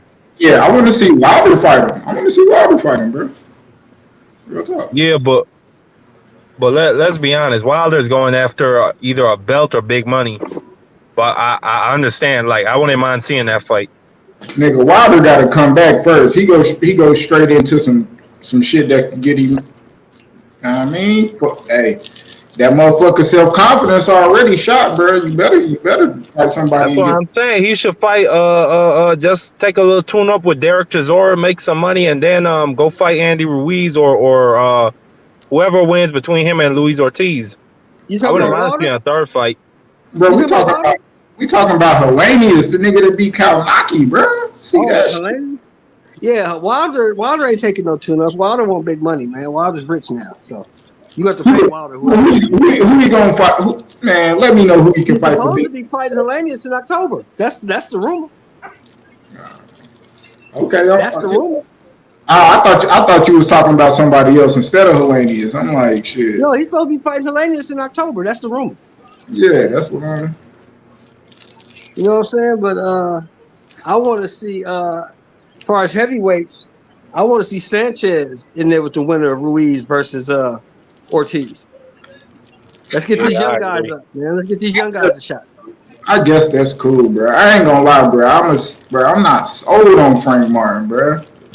I mean, not Frank Martin, but Frank Sanchez, bro. Well, let's see. Let's put him in there with somebody so we can see. Was you sold on hey Mark, ask him, was he sold on Ajagba? Hell nah. No. He beat that boy up.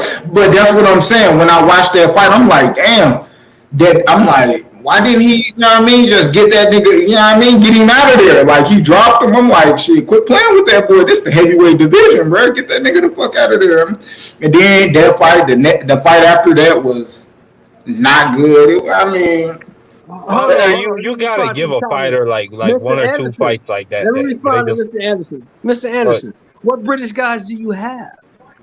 Who do you have? You got the one guy, Tyson Fury, and you got the other guy, Anthony Joshua. They want big money, so they're not fighting nobody. Who else do you got? Dillian White ain't no good. Talking about heavyweight? Yeah. Joe Joyce. You got Joe Joyce. Joe Joyce is a good fighter, but ain't he from Australia somewhere? He's not from England, right? Ain't he from the UK? Joe Joyce is in the UK? Yeah, he's from the UK. I thought he was from not Australia, New Zealand. I thought Joe Joyce was from New Zealand. No, he's from the UK. You talking about Joseph Parker? I know Joseph Parker from New Zealand. Yeah, okay. Well, shit, Joe Joyce, bring him over here. He needs to fight somebody because I think Joe Joyce is the truth, personally. I think he's the truth. Well, Joe Joyce said he wanted to fight Tyson Fury. He said he wanted to fight Anthony Joshua. He calling out all the big names. I think Joe Joyce is the truth. I think he gives all them dudes trouble. Me too.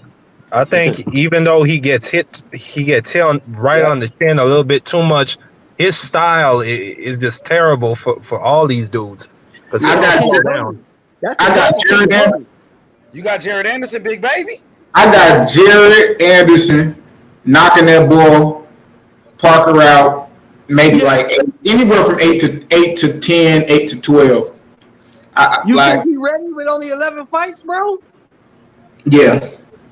I don't know. We ain't seen him down the stretch like in late rounds. You know what I'm saying? When it really gets tough. Well, I do say this. His stamina get challenged. I do say this, Mark. They gotta stop putting him in there with cab drivers because he gonna kill somebody. Yeah, I agree.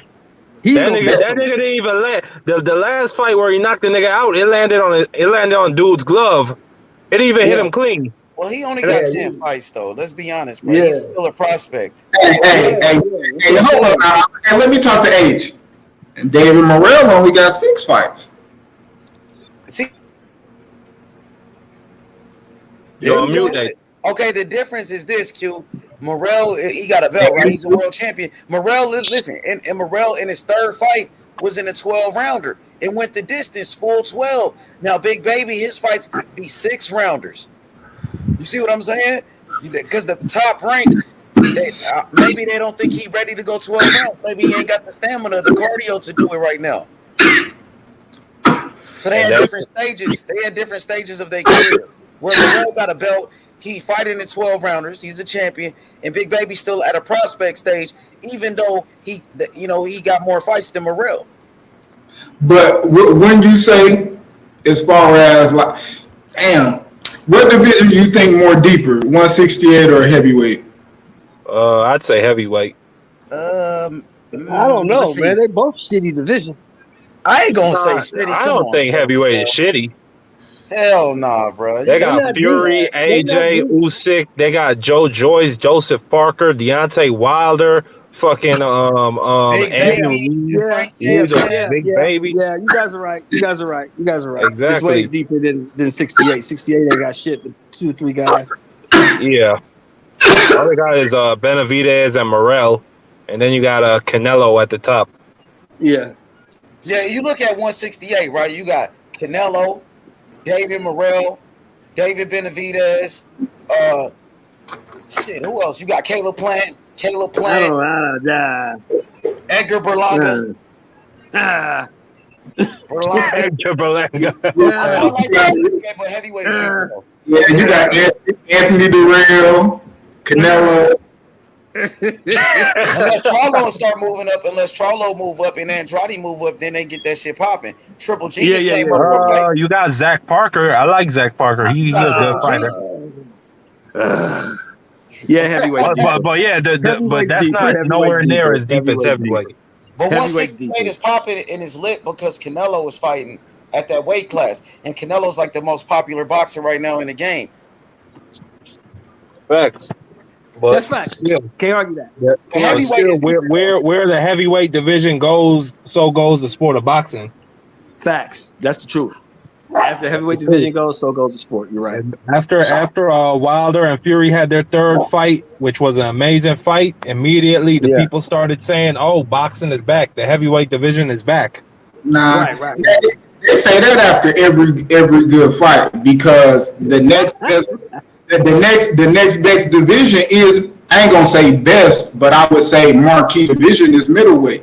They just middleweight, and it ain't doing shit. Then welterweight. Welterweight is popping, but it ain't really doing shit because it's held up by two dudes now.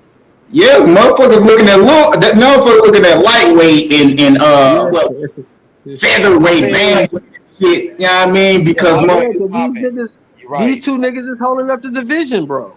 Honestly, these two niggas is holding up the division. I don't know, Sheldon, bro. They trying to They fight holding each it other, up, bro. man. They need to get this fight done so the young niggas like Boots and Virgil, all these niggas can fight. But They need to get out the way, still man. deep though, because you got Terence Crawford, Errol Spence, you got still got Keith Thurman, big mouth ass. You got Boots and Virgil Ortiz, right? Virgil, Jonas, Connor Ben. You know what I mean? You got some but names. these two niggas is holding it up right now. Am I right or wrong? Because they trying to fight. You know what I mean? They trying to make it happen. It take time, bro. Yeah, they just gotta make it happen. The only bullshit I feel like they really did, and I would say this on Earl part, is they wasn't negotiating that fight like before the Ugas shit. Like, bro, you was gonna beat Ugas, you could have been negotiating slight way, like this and that, dates and shit like that before this shit happened. Cause Canelo be setting shit up, man. I'm fighting May, then I'm fighting September. We knew that shit in December last year. Canelo was gonna fight in May, then in September. You know what I mean? So, and he lost. So it don't even. So it's like I feel like everybody. But you gotta remember, Q. Everybody's not in that position. Another motherfucker lose, it derails everything that he position though. Lose, it don't even fucking matter. He's still getting his payment. But Earl in that position though, if we talking about like he don't, you know what I mean? Like respect, he in that position where he could be negotiating with Terence Crawford. Like, yeah, I'm about to line Ugas up, keep this on the hush. We gonna try to get this moving. So after I fight him, we gonna, you know what I mean? We can just present it to the people. I feel like they kind of, they could been on a little up and up on that shit. But like when you make a fight of this magnitude, bro, that shit take time, bro. This is a big ass fight. Well, just give them niggas what they want, man. The fight is big. People gonna want the fight. Give them niggas what they want, man, so we can get this fight. Give them what they want. I didn't hear it. Yo, what up, GOAT? What's good?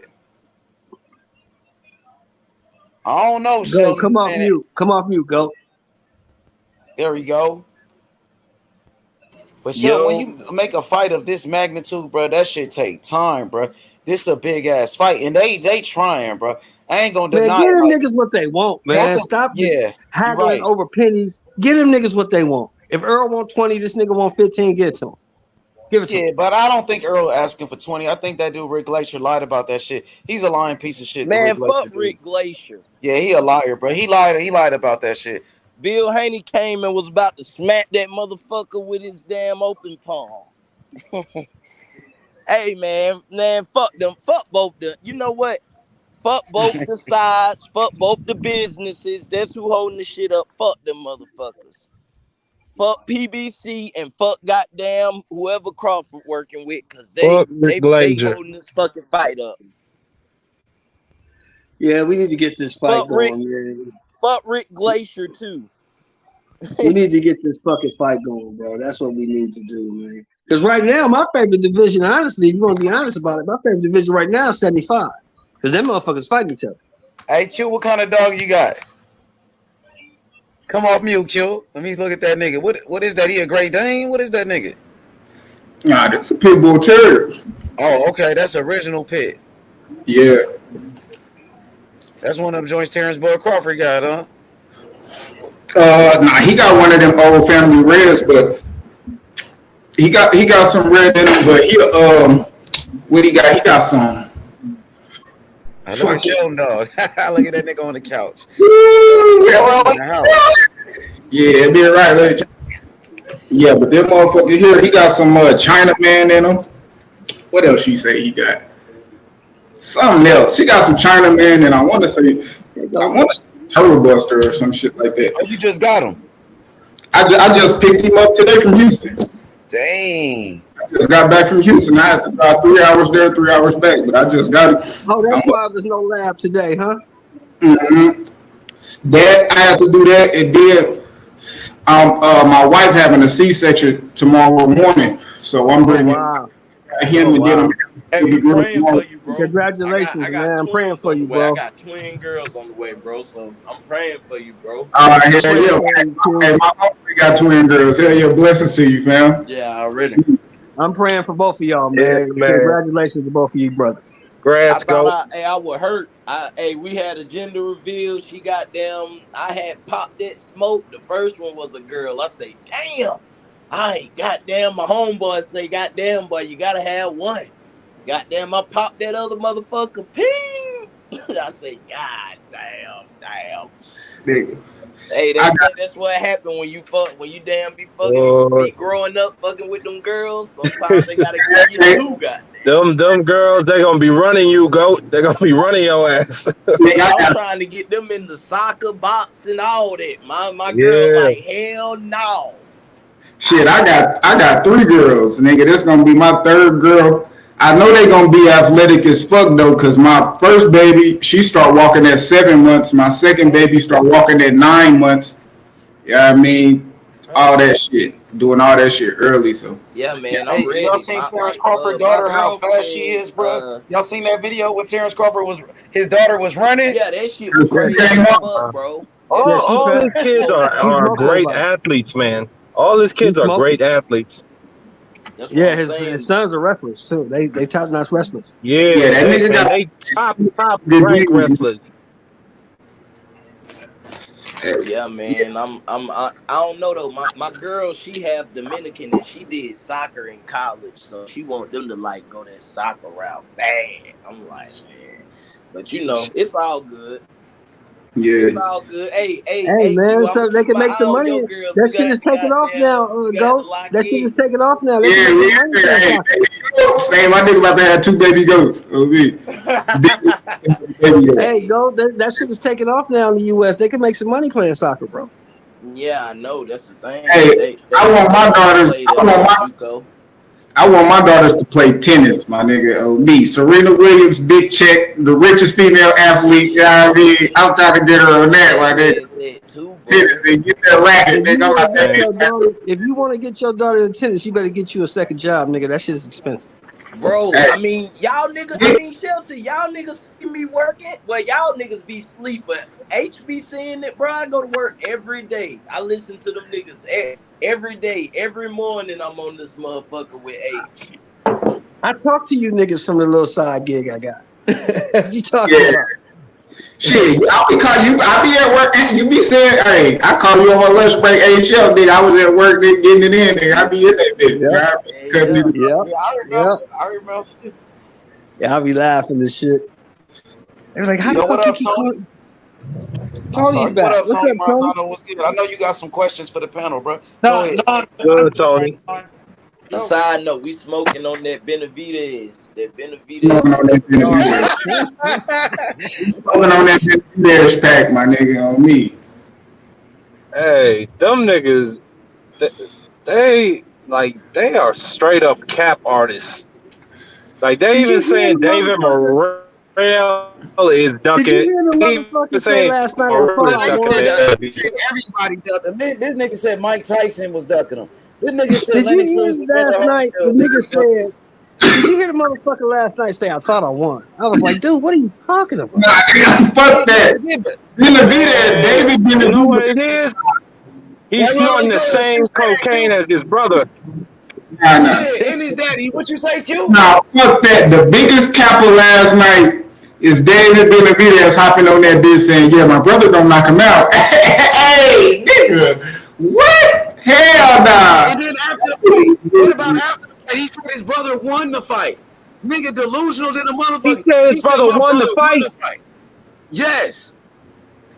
He's snorting cocaine, my nigga. Yeah, we know he been on cocaine. He been failing drug tests. But They it on shows that that this Oscar guy's De a La Hoya. professional. They on Yeah, that he's a Oscar De La professional Hoya pack. liar. He lying about sending David Morrell a contract. He lie about everything, bro. Yeah, hey, I heard that Man, on fuck Fight Hype. Benavidez. No to drugs. Hey, Yeah, say no to drugs. I heard that on that Fight Hype interview. That nigga say we sent Morrell the contract. He has not. Yeah, he lied about that. He ain't sent Morrell shit. He a lying piece of shit. Just like T.O. He just like Well, T.O. and his daddy. Well, because he's Mexican and he got Mike Tyson and Stephen A. behind him, ain't nobody gonna call him on his lies. You know what I'm saying? I mean, because Mike Tyson is behind him. I remember when the world hated Mike Tyson not too long ago. When everybody was saying Mike Tyson was this, he was a rapist, he was bad. You know what I mean? He was crazy. All of that shit. Yeah. But it's that nigga's like a hype job, bro. Definitely like a hype job. Mike been crazy. What you talking about? Mike been a lunatic. I wanna see him versus Andre, man. I think that is a whack. Nigga, they asked for $10 million for Andre. He asked for $10 million for Andre. Yeah, he said, I was about to get on that. I was about to get on that. And nobody talks about that shit, though. Listen, David Benavidez, he used other fighters' names to sell his bullshit ass fights. He call out all of these guys, but then he go fight a David Lemieux. He call out all of these guys and then go fight Kyron Davis and Gulu. He fought the same guy that Edgar Berlanga fought against. Him and Edgar Berlanga fight in the same competition. Hey, H, you remember it? Who gave him a fight? Was it Ronald Ellis? Somebody gave nigga Ronald Graville. Yeah, that was Canelo's Ronald Graville. Ronald Graville whooped on him. No, Ronald Graville was the one that dropped him and was beating his ass. He lost that fight to the Gavril nigga. He had to do a rematch with him. It was a split decision. One judge thought he lost that fight. I thought he lost that fight. Nigga, he got dropped and everything. It was like Jack Catterall and Josh Taylor. Hey, Josh Taylor, he better leave motherfuckers alone because Jack Catterall hit him with that same right hand. Boy, I swear somebody will watch That's his next fight, bro. That's his next fight, though. That's his next fight. That's his next fight. He's rematching Catterall. Well, shit, he can beat him. Just avoid the fucking right hand. God damn. Man, I really hope Catterall wins, man. Josh Taylor can't leave England. That's why his only fight. He can't leave the UK. That's his only fight with Catterall. Tony, you got to turn your mic up, bro. I can't hear shit you saying. How is that? Why he can't leave? Yeah. No, he can't leave the UK because of the whole Daniel Kinahan. Damn, Tony, it's worse now. Man, put your fucking face to the damn phone, bro. Can you guys hear me now? Yeah, perfect. Yeah. Say it with your chest. Yeah, yes, sir. He can't leave the UK because of the whole Daniel Kinahan thing, that MCK promotion thing. So he can only fight in England. Oh, he's on the travel ban? Yeah, that's why he can't. That's why he dropped the WBA to WBC because he can't defend him. He can't. Everybody's not going to go to Scotland to fight him, but he can't get into the U.S. Shit. I don't think Josh Taylor this and that. I ain't gonna lie. I really thought that when I went back and rewatched the Regis fight, and then he lost. So at least he going back and rematching him. If Josh Taylor beat him, kudos to him. If he lose, clear the fuck with him, bro. I think he fooled at 147. He big as shit. If he go up, I don't think he beat nobody. I'm gonna be honest. Nobody. He don't beat nobody at 47. Nobody.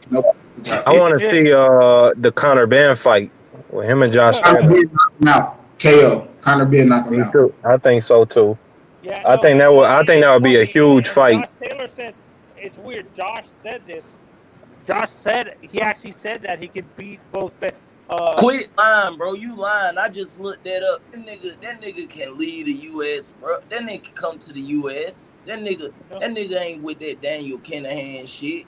So he's in that travel ban. He's not in the He not on the travel ban, bro. I just looked that shit up, bro. What He's is not on the travel. He's not on what there. it say, Goat? It say damn Tyson Fury on that bitch and a few other fighters, but it don't say Josh Taylor.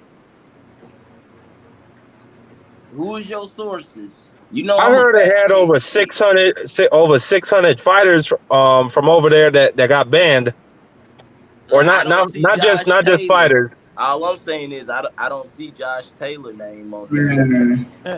Man.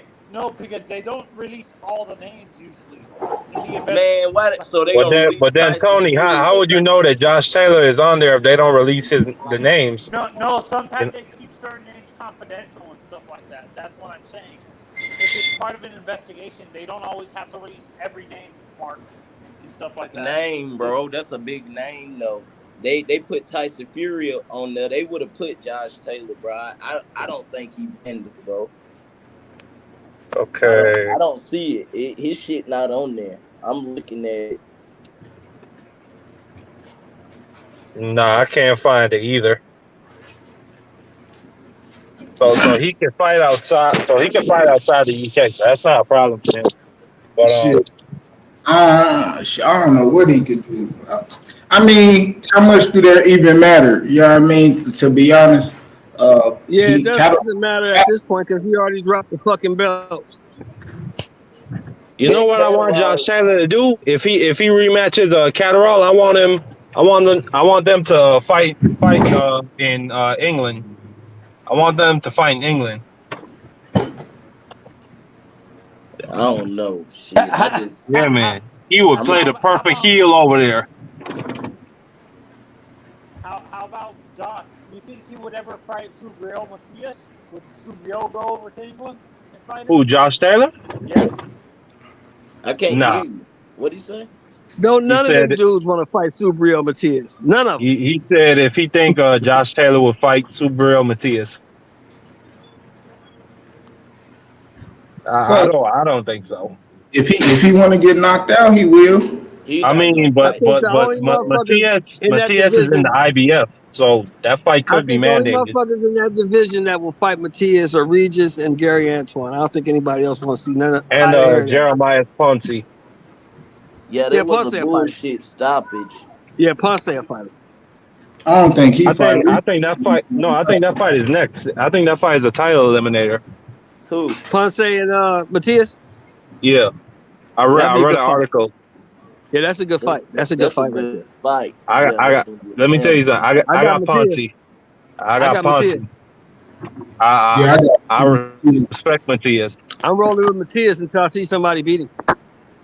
No, I have Matias. That shit is going to be a fire. That's going to be an all-out war.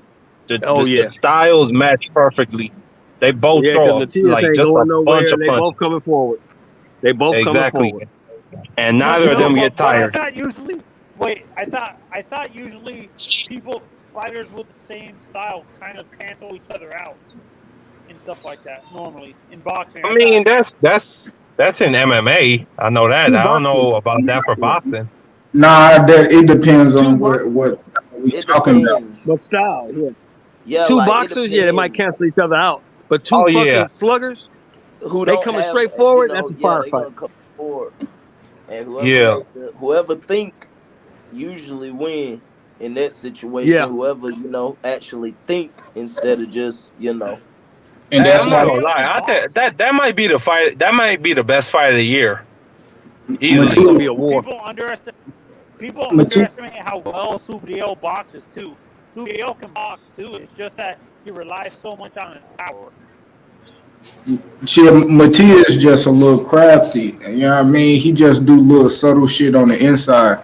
You know what I mean? That's the key to inside fighting. You ain't trying to exert and exude too much energy. You know what I mean? You just in there doing little slight subtle shit like Duran and shit. Yeah. JB, you say Hitchens will smoke Matias? You say Hitchens will smoke Matias? We'll put Hitchens' ass in there then.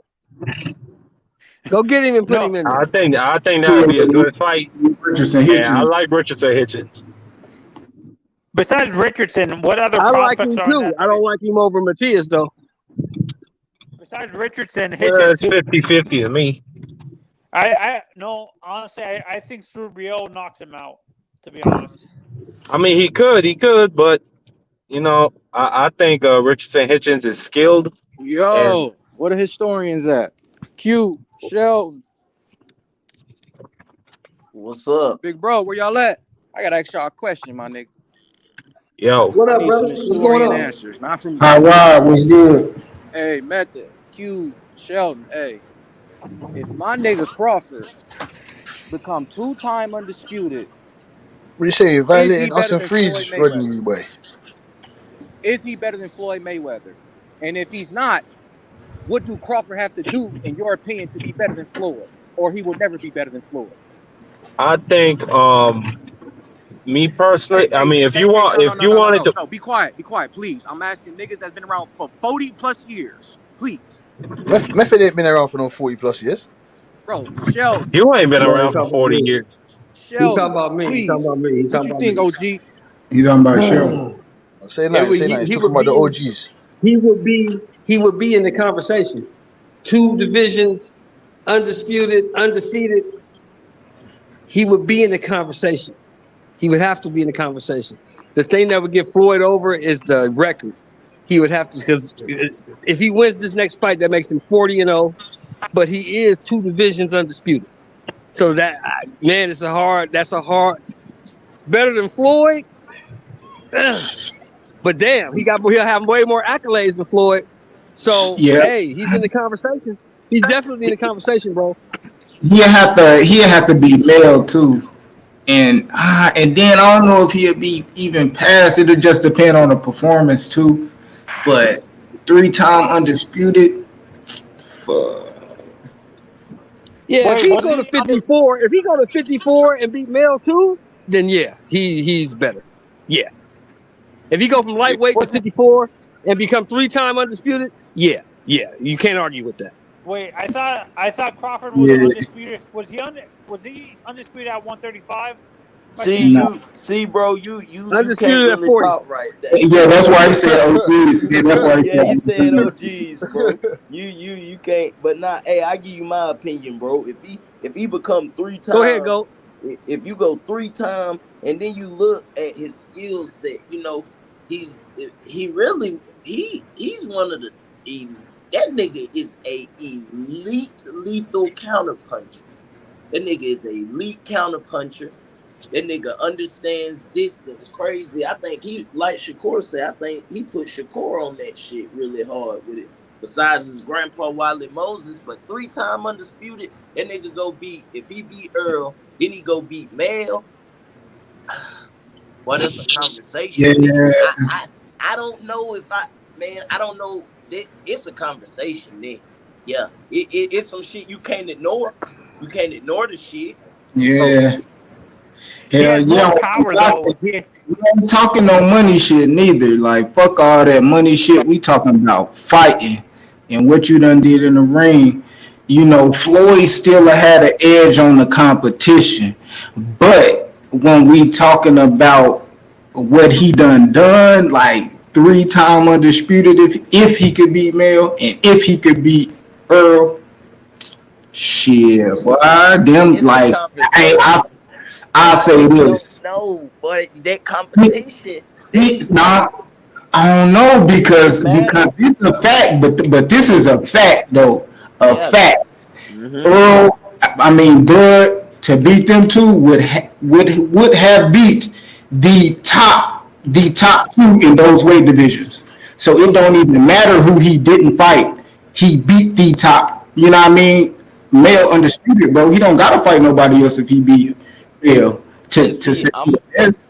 I'm just playing devil's advocate because, and I really feel like that. I don't know if like I say, it's a conversation then. That shit gotta happen, bro. But man, whew, and it's not about money neither. But yeah, bro, like So Floyd, what I'm getting at is y'all saying he would have to beat Earl and beat Charlo just to be in the conversation, or for you to say he's better?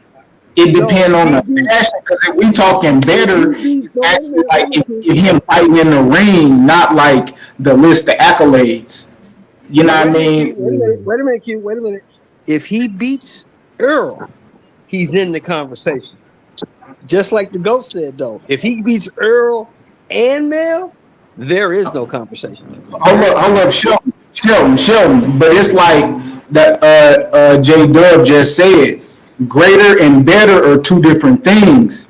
Would Bud be a better fighter if he well, I've said that than Bud, like different than like if you think he an all-time great on an all-time great list higher than him. You know what I mean? Like we talking like he put him in the ring, I think he'll whoop Floyd ass if he, you know what I mean? At 35, I don't think anybody beats Floyd. It's hard. Maybe Duran, that's about it. But at 47, Bud knocks Floyd out. For sure. He'll knock Floyd out at 47. 35, I don't know if he can beat him. 47, he knocks Floyd out. Hell no. Is Crawford a top 10 junior lightweight of all time? I mean, junior welterweight of all time? 140? Yeah.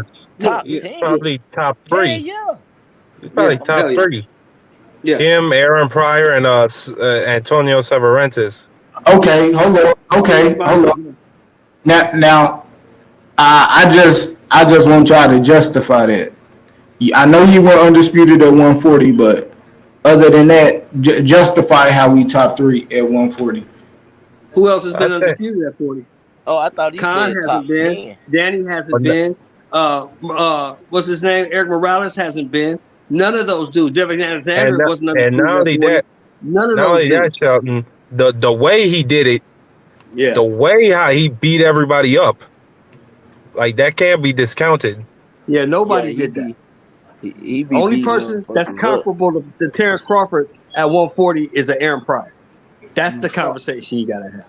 Or Antonio Cervantes. I don't know about that. I don't know about that. You man are forgetting a couple guys like Wilfred Benitez. You man are forgetting a couple killers, man. Don't at 140, I'm not forgetting them at 40. Come on, man. I'm not forgetting them at 40. He's not. He might at 40, be. he beats all those guys. Top 10, but no. Well, he beat. So at 40, you think he beats Durant, Whitaker, who those guys? Well, number one, Durant never fought at 40, so that's not a conversation we can have. I think he probably beats CP because CP don't have a pop. 147, Durant, 147. Oh, he beats Durant. Yeah, he probably beats Durant at 47 because of the length. Because of the length, he beats probably Sweet Pea because Sweet Pea don't have no pop at 47. So he probably beats Sweet Pea. What about Costa Zoo? Costa Zoo's a tough one, boy. Costa Zoo's a tough one. He beats Costa Zoo because of the boxing skill. Right. He beats Costa Zoo because of the boxing skill. He got way more skill than Costa Zoo. What about Alexis Aguero? At 40, that's a good fight. Prime for prime, that's a great fight. Just as Aaron Pryor beat that's a great fight. Crawford is referee. But that's why I said top 3. That's why I agree with Mark. I say top 3. And Marquez, I forgot about one Manuel Marquez. He beats Juanma. He beats Juanma. He beats him. He beats that guy. He beats him, bro. Yeah, he beats Juan Marquez. I don't know about that. The way he put Pacquiao to sleep, boy, I don't know about that. He beats him. I don't know if he beats him. He beats Marquez. Yeah, I got him beating Marquez. He beats him. He beat Camacho. Yeah, he beats Camacho. Camacho ain't got no pop at 40. Camacho's best weight was 35. Camacho was knocking shit out. He beat Azuma Nelson. Yeah, Azuma Nelson's too little. He beat Kid Chocolate. I don't know about that. You're going too far back. That's a different type of man. No, but Kid Chocolate is a featherweight, right? But Kid Chocolate moved all the way up to middleweight. So he fought at 140. Oh shit, I didn't know that. Yeah. So you talking about a different type of man. That's like saying, does he beat Henry Armstrong? Hell no. Bud don't beat no Henry Armstrong. I think he could. No, he don't beat think Armstrong was a great fighter for his era, but I think that style of slugging and just a forward fighter, I think is Bud knocking out Mr. Young? Dumbass was on mute the whole fucking time. Is Bud knocking out Mr. Young? I was trying to tell you, homie. I said Mr. I kept trying to tell you. Is he knocking out Mr. Young? No shit about boxing. Roger Mayweather, 140. Oh yeah, he stops Roger. Roger's come for a fighter. He stops Roger. Yeah. Roger's trying to fight. Roger tried to fight. Roger coming to get you. I was looking up that nigga box rec yesterday. I was looking at Kid Chocolate shit yesterday, bro.